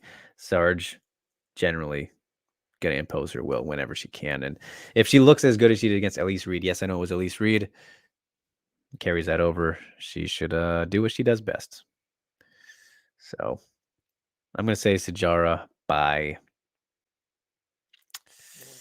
third round TKO. I believe she'll carry over the momentum, and she'll ground and pound out the poor impractical joker of the UFC. That's what we're gonna call Melissa now. Rue says the little kid who is very good at boxing. She double jabs of the body and hooks off the jab. Ooh, that sounds nice. I'll have to look. No, I must have missed that with all the chaos this week. And Whaley held pads for her last year. Oh, okay. Okay. I think I've heard. I think I might have seen that one, but yeah. Scott says, "Will you ever invite Jed Mishu to be on? You and he had some great battles on BTL." Well, thank you, Scott. Yes, always a fun time with Jed, um, my mortal enemy. Uh, yeah, I don't know. I don't know. Probably he probably wouldn't want to do it. That's I think I've talked about this before. I mean, I know I have, but I don't know if you've been around Scott. But it's hard sometimes to think about or the types of guests that we would have on this show just because of some of the things we talk about. We know people won't necessarily maybe follow as much as Rain says. Jed is the ultimate casual. I will allow that slander all day, but um, I don't think. In all respect to Jed, I don't think he would be a good fit for this show as a guest. um, but yeah, maybe we can go at it again. He got a robbery over me in the rematch. I definitely lost the third one, but I should be 2-1 against him. So that's how I feel about that. James says no. The fifth Joker getting beat by Drake accounts. No. uh, Jimmy does not like Jed. Oh, 3-time champ. I appreciate it, sir. Thank you, Jimmy. Um, yeah, I think wholeheartedly that I choked it away in the third one, but I appreciate that. I will definitely take it. Um, yeah, always fun on BTL. Even though no show makes me more stressed out than that one. It really, really does. Competition like that puts you on the spot a little bit. Um, that was amazing, though. Yes, I forgot all about that. You guys were there for that. The Kana Army. That was the best shit ever. That was the best shit ever. Forever grateful for that. That was so fun. So, all right. Now we'll move on to the last fight of the card before we get to the Phantom Punch breakdown. Keep the guesses coming, you guys. We're almost there. We got one more to talk about, and I know that you guys are very excited to talk about this one as well. Can you sense my sarcasm? Because it is Amanda Lemos versus Angela Hill, even though you might be very excited for it because it's not an easy fight for Angela Hill, even though Angela Hill is a rather tough individual, very durable. I don't think she's ever been knocked out, right? She's never suffered any any defeat via strikes. Of course, been submitted a couple times, not too recently, but Amanda Lemos could do either of those things. I just think she might struggle a bit more to put away Hill just because the way she moves. She does move very well. She is a striker, can take shots. I mean, she's taken them from Andrade. Took some very big ones against Andrade, and several others. Amanda Lemos obviously hits very, very hard for strawweight. Has knocked down every opponent she's fought in the UFC, or in all of her wins, I believe, all her strawweight fights, because she did have the Leslie Smith loss, which is ridiculous to think about because that was at bantamweight on, I think, short notice when she made her debut. So we shouldn't even really count that fight. Pretty ridiculous that happened. Um, but since then, smooth sailing. Miranda Granger put it on her. Mizuki almost finished her in that one too. As I said, dropped her. Livia, that was insane. Then Montserrat, of course. Lemos is on the way to the top. She's on the way to the top. She can do it all. She's dangerous everywhere. Angie, we've seen even in performances where she does good and gets wins, like against Loma, well, recently here, and Ashley Yoder, no, whether you feel she won the Watterson one or the Gadelia one, I don't think she beat Watterson. I know a lot of people do. And then the Claudia one, I might have thought she won that one, but either way, just she still is able to get taken down by the Ashley Yoders of the division. Lemos definitely capable of doing that. A very solid jiu-jitsu and ground game as well. And I mean, she's a bigger favorite than Sajara is. That's kind of surprising to me. I thought, wow, I wouldn't have expected that. I would have thought that Sarge would have been the biggest favorite. So yeah, Angie, I mean, we knew she had an uphill battle, but the odds makers agree. That's a bit of a shock for me. Bit of a shock. I did not expect that. But fair, she's looking phenomenal right now. Putting it all together, mixes it up. Whereas Hill just kind of needs to stick and move, I think. Utilize the footwork and the great movement that she does have. Pretty much just try and have a vintage Angela Hill performance, but that means avoiding, getting too close and into firefights with Lemos, which I just don't think is going to be possible for the full fight. So whether it's up against the cage, getting clinched up and beat up there, or just taking the harder, more impactful shots, which is bound to happen, I believe, because Lemos she's just a harder hitter. That's proven at this point, but then very capable on the ground, as mentioned. So kind of a tough one, obviously, for Angela Hill. And in the end, I'm going to take Lemos, as the majority here most likely is, and as the odds makers agree. But how she gets it done is the question. I think it will be a submission, and I'm going to say it's coming in the second round. I think she is really feeling it right now. Obviously has some fantastic momentum. So, new one to watch at strawweight. As Rue says, rip Angela Hill. Jimmy is very excited to see Lemos do what she does. We'll put it that way. Stamina says, War Lemos, Amanda better smash. Dag nammit. Rain expects her to do very well. We'll put it that way. I'm censoring these comments. Ghost says, Hill literally got beat by Tisha Torres, a fighter who hasn't improved since she fought Marina Rodriguez, but fought bad competition. My goodness, we're still on this one, Ghost. My goodness, his words, not mine. Rue says Waterstein beat Hill. That's pretty bad. You guys are killing me. Even though I agree that Waterson won 4 rounds to 1, mind you. That was a controversial scorecard. I thought it was close, but I gave her 4 to 1.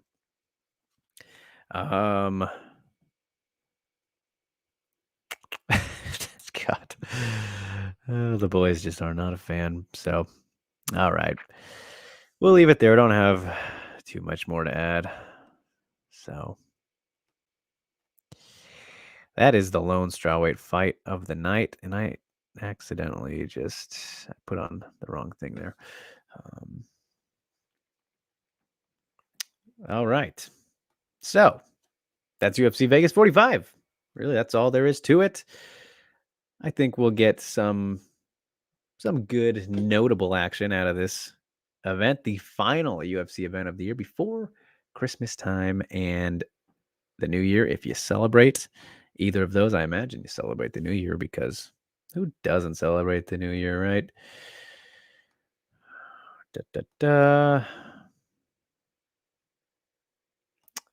Ghost says, Drake, I could do a Phantom Punch on Tisha, but with all her shortcomings, don't push me there. Was that wordplay? Was that wordplay, sir? Shortcomings, I see what you did there. Maybe that was me catching on, but all right, he mentioned it. Phantom Punch. Breakdown. Time. You guys made your guesses. Plenty of guesses. Plenty of good guesses, too. But you actually all were wrong. You guessed everybody around the person that it is. Everybody around, but not the person themselves. We talked about this person in depth. It is Sayaka Izawa week, bitches. Oh, I'm so happy. I'm so happy Ghost got around to this one. I knew it was coming. Just didn't know when. Great timing this man has. I can't believe there were no guesses for Sayaka. If there was and I missed it, I apologize. Let me give you credit, but I did not see any Sayaka Izawa guesses in the comments. So without further ado, let's talk about the best prospect in MMA right now. The strawweight champ of Deep Jewels. And her absolutely brilliant grappling. All right, let's full screen it. Bum bum. Here we go. Strap yourselves in. You ready, Cinchro? You got your popcorn? Sekaizawa Grappling Masterclass. We are big fans of fighters that kick the inside leg. Not as cool as a step up inside low kick, but rear low kicks from open stance are just as painful and off balancing for the opponent. Not the best execution of an open side body kick, but effective, which is what matters in the end. Lack of pivot prevents Izawa from turning over her hips and also puts her knee at risk since her knee is twisting while her foot is planted.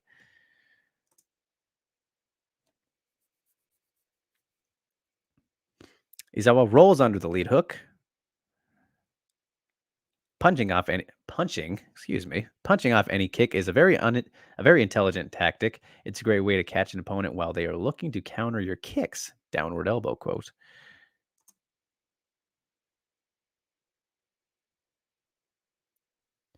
Beautiful level change off the switch step overhand. Good cage awareness by Izawa. Shooting when the opponent's back is close to the cage allows Izawa to limit her opponent's options of escape.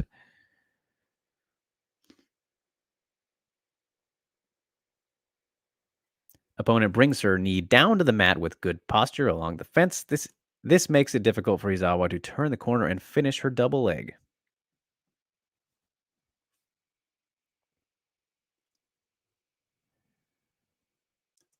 The double leg going through the fence wasn't working. Izawa begins to work her hips to the overhook side.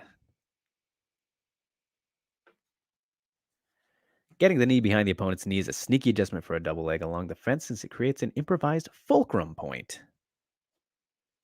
Improvised fulcrum point. Highlighted right there.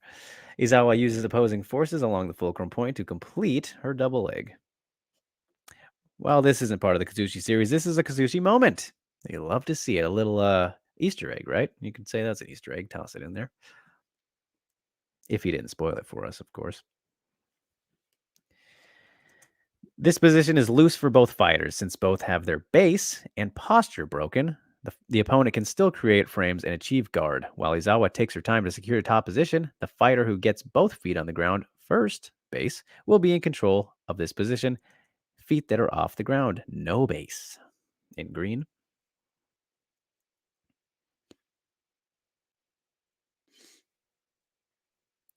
Izawa gets her feet on the ground first, so she establishes her base effectively, taking control of the position. This tiny adjustment shows great awareness and understanding of the position from Izawa. Underhooking the near side leg like this prevents her opponent from creating frames and basing.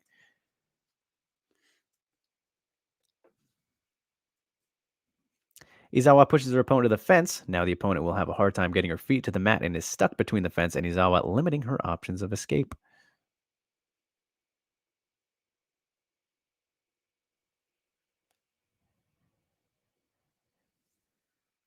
Placing the knee on someone's neck or head area is a great move to advance position. It's uncomfortable and forces the opponent to make a move. Ghost does not condone this technique on civilians being arrested. For all you in the chat box overreacting right now. I think all of our minds went there, honestly. Glad you had to say that. Because of the knee on her neck, the opponent had to remove her arm away from Izawa's head.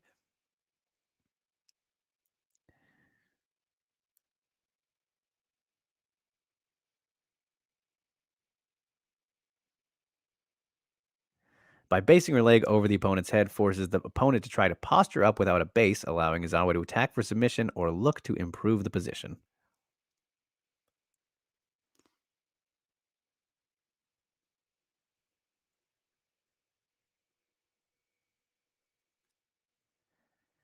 Not a good idea to turtle against Izawa, unless you know how to do the Roberto Satoshi turtle roll. Ooh, love it.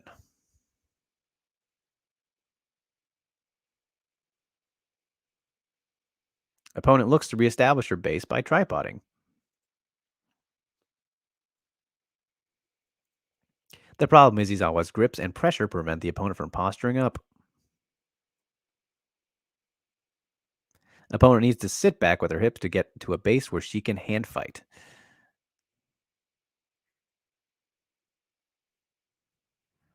Opponent begins to hand fight.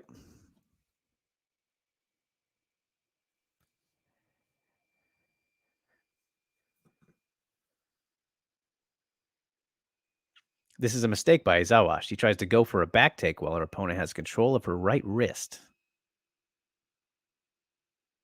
Wrist control and base allows the opponent to get back up since Izawa lost all her leverage and pressure.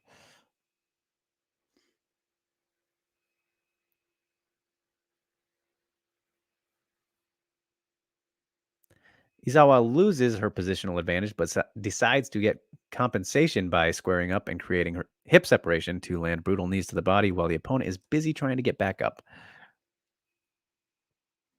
Wonderful stuff right there.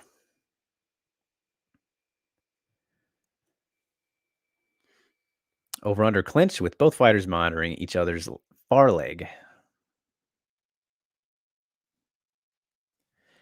50-50 positional battle. Both try to throw knees but can't land them.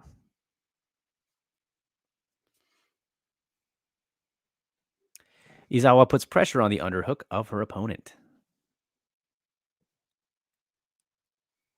Pressure forces the opponent to step back, compromising her own base. This gives Izawa the hip separation she needs to land knees to the body.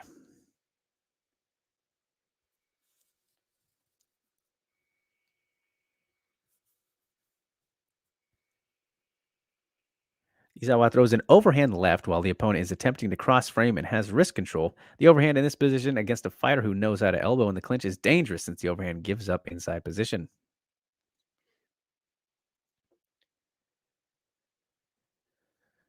Opponent moves forward instead of angling with the cross face, which leads to Izawa getting a double underbody lock. Excuse me, underbody lock. Double under body lock. There we go. Head post to the underhook side.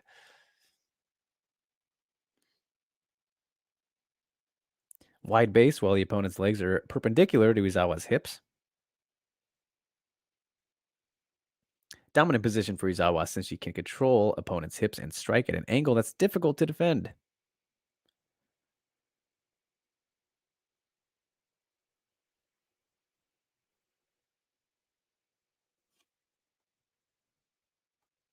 Izawa brings her right foot behind her opponent for a scissor trip.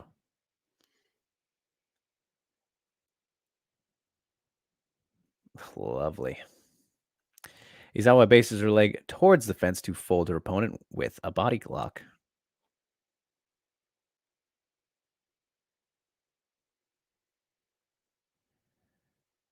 Izawa moves to consolidated half guard.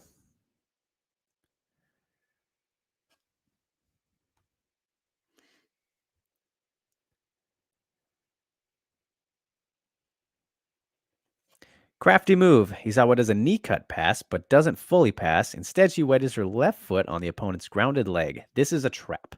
When the opponent tries to bridge up, it brings Izawa into side control.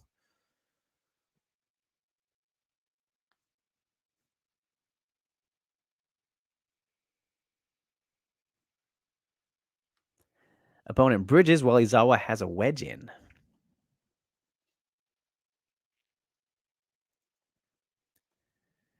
Opponent's bridge puts Izawa in side control and position of the opponent's arm is in a prime position to get herself crucifixed.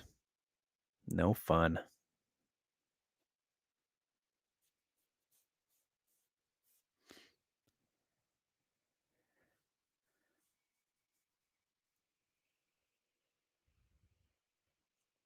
Crucifix position, and earlier I said she would be a second coming of female Jesus in MMA, didn't I?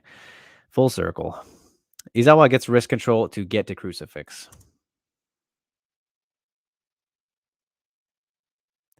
Izawa doesn't get the crucifix since her opponent pummels to bicep control, so Izawa has to adjust. Izawa brings her leg over the opponent's head.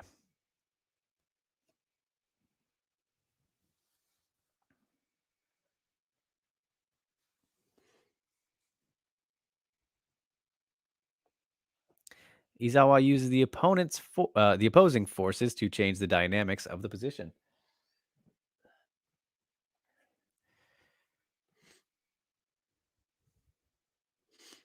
Opponent's arm is exposed to be isolated. Not good. Izawa snatches the arm for an armbar.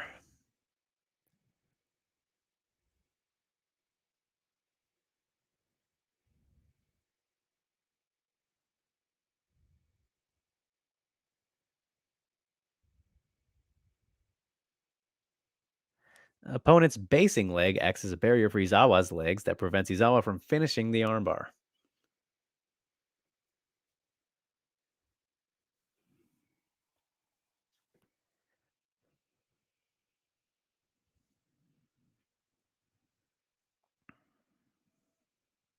Opponent needs to move in the direction of the lock without giving up space.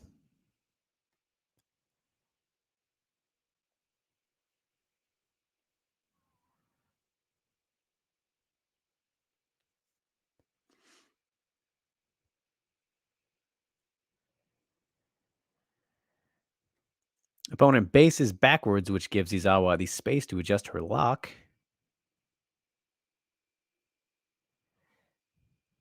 And now we have a stalemate for the next 30 seconds. But don't you worry, there's more on the way.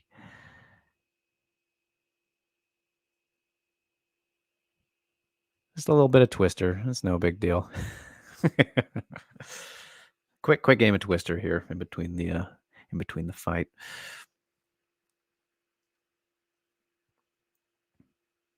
But oh no, the opponent tries to move towards the isolated arm, but it gives Izawa the space to adjust her lock. High drama.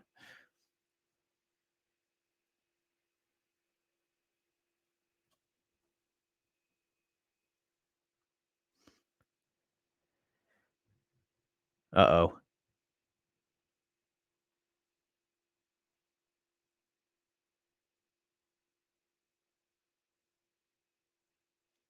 Izawa bases her outside foot to create space for a double wrist lock. Izawa does not roll, but instead readjusts her base and posture. If she were to roll now, she would not have the leverage to finish and roll through.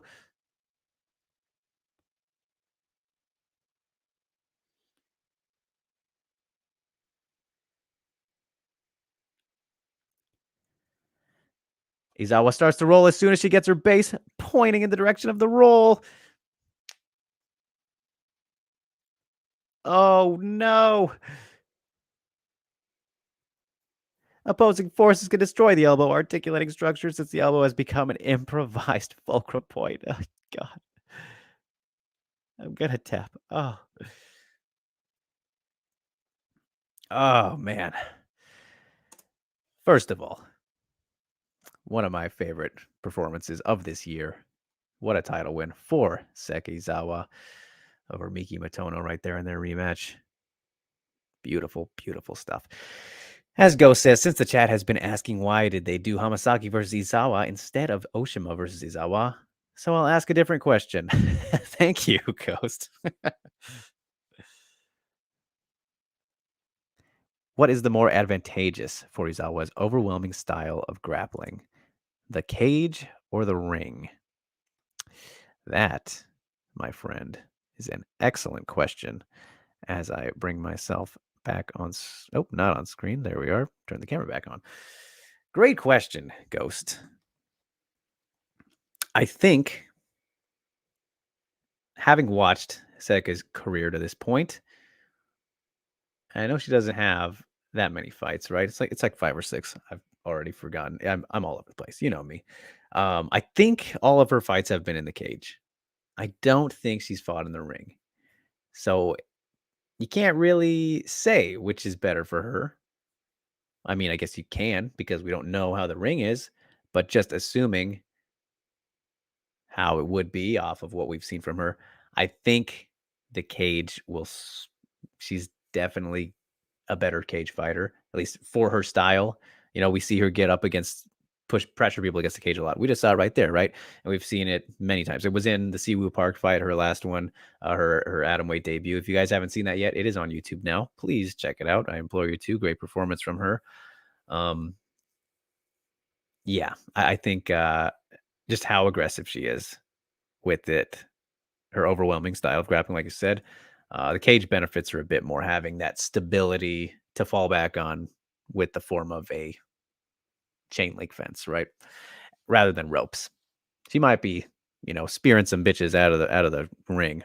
We'll see. I don't think she'll do it to Ayaka, but she could. We'll see. That'll be I believe that will be a new element for her. I don't think she's fought in the ring. which is interesting because Deep Jules does kind of go back and forth sometimes between the ring and the cage, but she's never done it. She grappled in the tag team match was in the ring, right? Yeah, I'm pretty sure it was. But in that one, she didn't really need it. And obviously, different grappling match compared to an MMA fight, a little bit different. But that's a good question, though, Ghost. We'll find out as time goes on, right? But I think obviously by default, you have to say the cage, but then just in theory, with knowing what her style is like and having seen it utilize the cage a decent bit, I think you got to go with the cage in that case. So lovely stuff. Glad that we got to Sayaka here, and I'm sure we would have before the fight anyway, but there it is. So let's see what everyone has to say now and how you were all wrong unless somebody was right. Let me see here as we scroll back through the 40 plus comments of another fantastic Fan of Punch breakdown. As always, that was just too fitting, Ghost. You always know what to go with. All right, I might have went a little bit too far here. Apologies. How did that happen? How did I scroll back so far? Where is the Fan of Punch comments? Oh, here we go. As Alvin said, he loves these. And Rue caught him off guard. Holy crap, didn't see this coming. Oh, Ghost was the one who guessed these. Oh, of course. I mean, sorry, I should have known. Yeah. Centro had the popcorn popped and is going to enjoy this. Attaboy, I love it. Here we go, says James. Rain already with the inside low kick. Rue points it out as well. Inside low kick. No wonder Ghost loves Kai Car front, says Jimmy. Yep. Inside low kick for days. James says downward elbow cameo. Love this. Love his breakdown. Rain says cage awareness. That's why I don't watch Maverick anymore.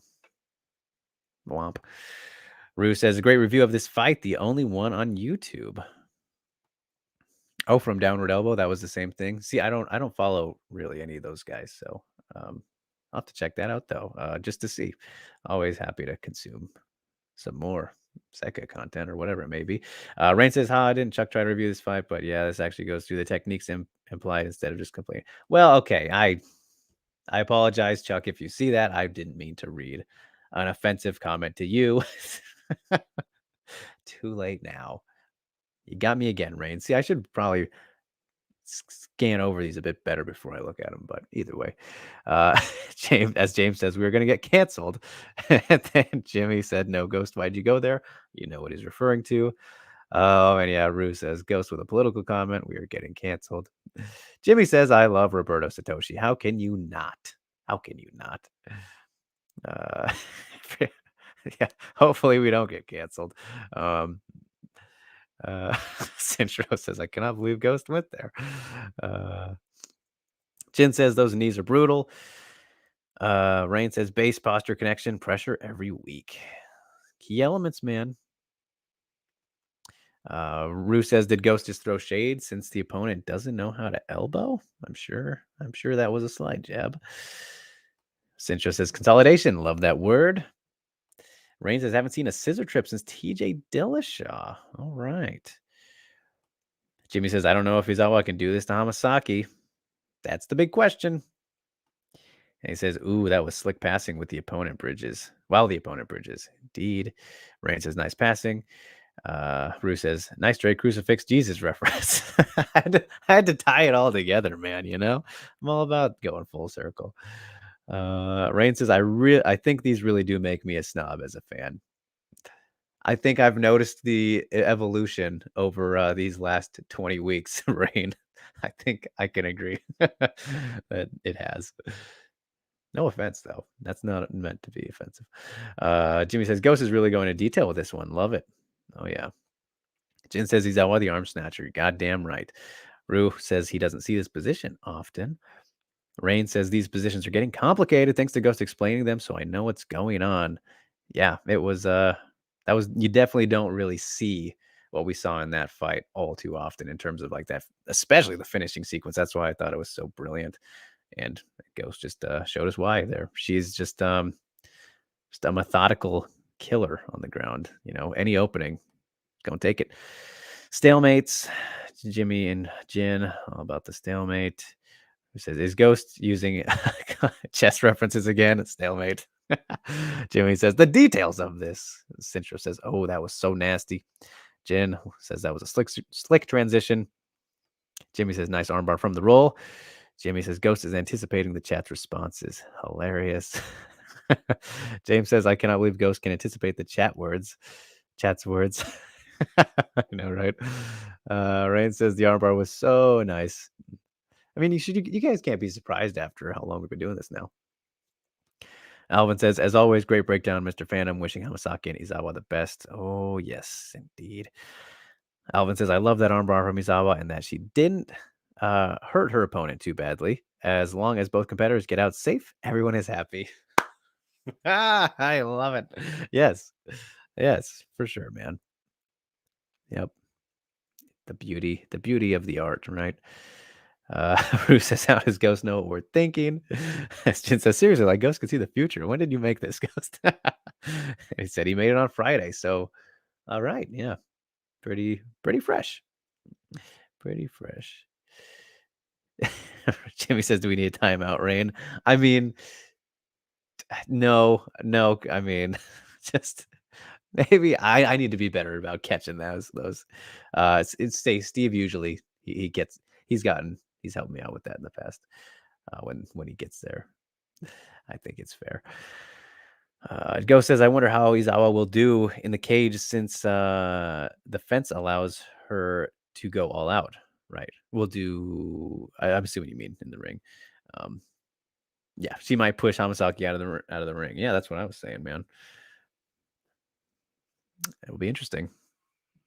God, I love Alvin, he says. Who doesn't? How can you not? How can you not love Alvin? But that was good fun. Really enjoyed that one. Really enjoy them all. Bana Punch Breakdown, number 19, Sakezawa Week. An absolutely brilliant title-winning performance by her. What was that, a couple months ago? Maybe 4. Whenever. Good stuff there. Which brings us, once again, to the end. A longer show this week. There was plenty to talk about, obviously. So, one-man show, do it all by myself.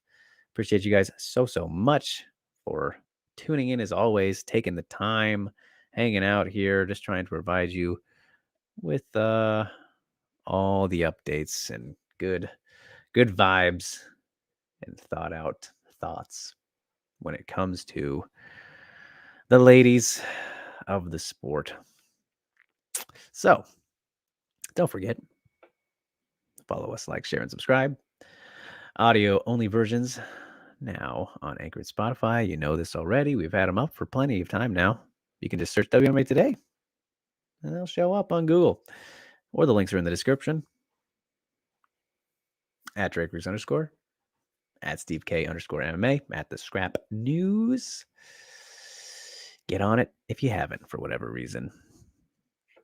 Hit that notification bell too, so you never have to miss a thing. All right, you guys. As for the pluggity plugs, we already got Impractical Jokers out of the way, so that's all you need. Thank you, Alvin. As he says, wonderful show. Good vibes from Jin. Yeah, just got back from Las Vegas for all the SCMP coverage of UFC 269. If you want to go back and watch any of that, feel free to do so. Ain't going anywhere. And as for exclusive type things, caught up with Miss Jessie Jess. Finally met Jessie in person. Long overdue. We'd been around each other plenty of times, just never had a chance to actually get face to face. So I got to catch up with her. That is on SCMP. And check it out. Just a short little interview, about 4 minutes. Jessie's awesome, of course. Always a great time. Said she wants to get back in there as soon as she can. Hopefully on one of those pay-per-view cards, whether it's main card or just the card in general. She wants to be in front of the crowd. A big one like that, all that kind of thing. And then also spoke to Chael P, the American Gangster. Always great times with Chael as well. So you can check out both of those. Silvana Juarez Juarez. I always get her last name wrong. That one was out last week, but it's still out now. Check that out. And then you guys, next week, this week, it is this week now, tomorrow, I'll be heading to Tampa, Florida to cover the nonsense. Jake Paul and Tyron Woodley. Duty calls. Obviously, you guys know I don't really care about that kind of thing or like it necessarily. But as I said, duty calls. So we'll be covering that one for the Mac Life. If you so fancy, that kind of thing. So go over to their channel. Great stuff from Mr. Willis, Oscar Willis, all the time. Great fella. Nominee for Journalist of the Year. Yeah. So that will be what I'm doing this week. Should be crazy.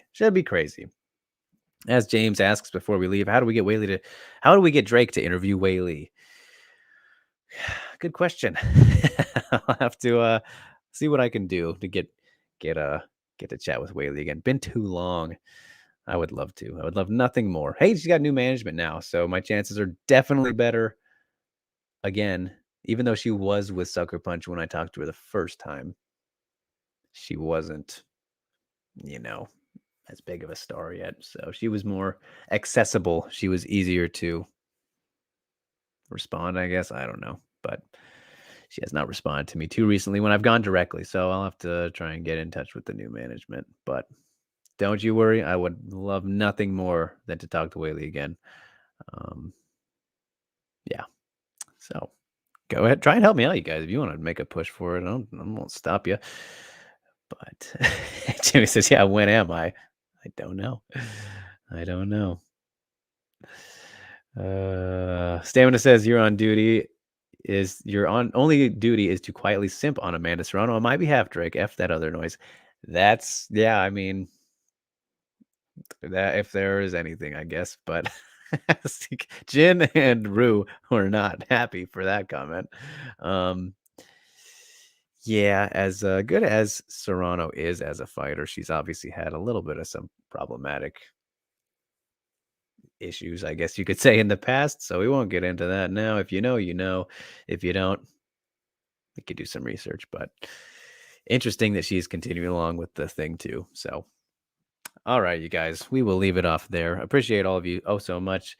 Without you, there is no Steve and I doing this show. Because as I said, you gotta care for us to care. So then what are we doing here? So stay safe, stay sane. I will see you guys next week. Hopefully with Steve. Should be. His power can't be out for that long, right? Until then, peace, guys.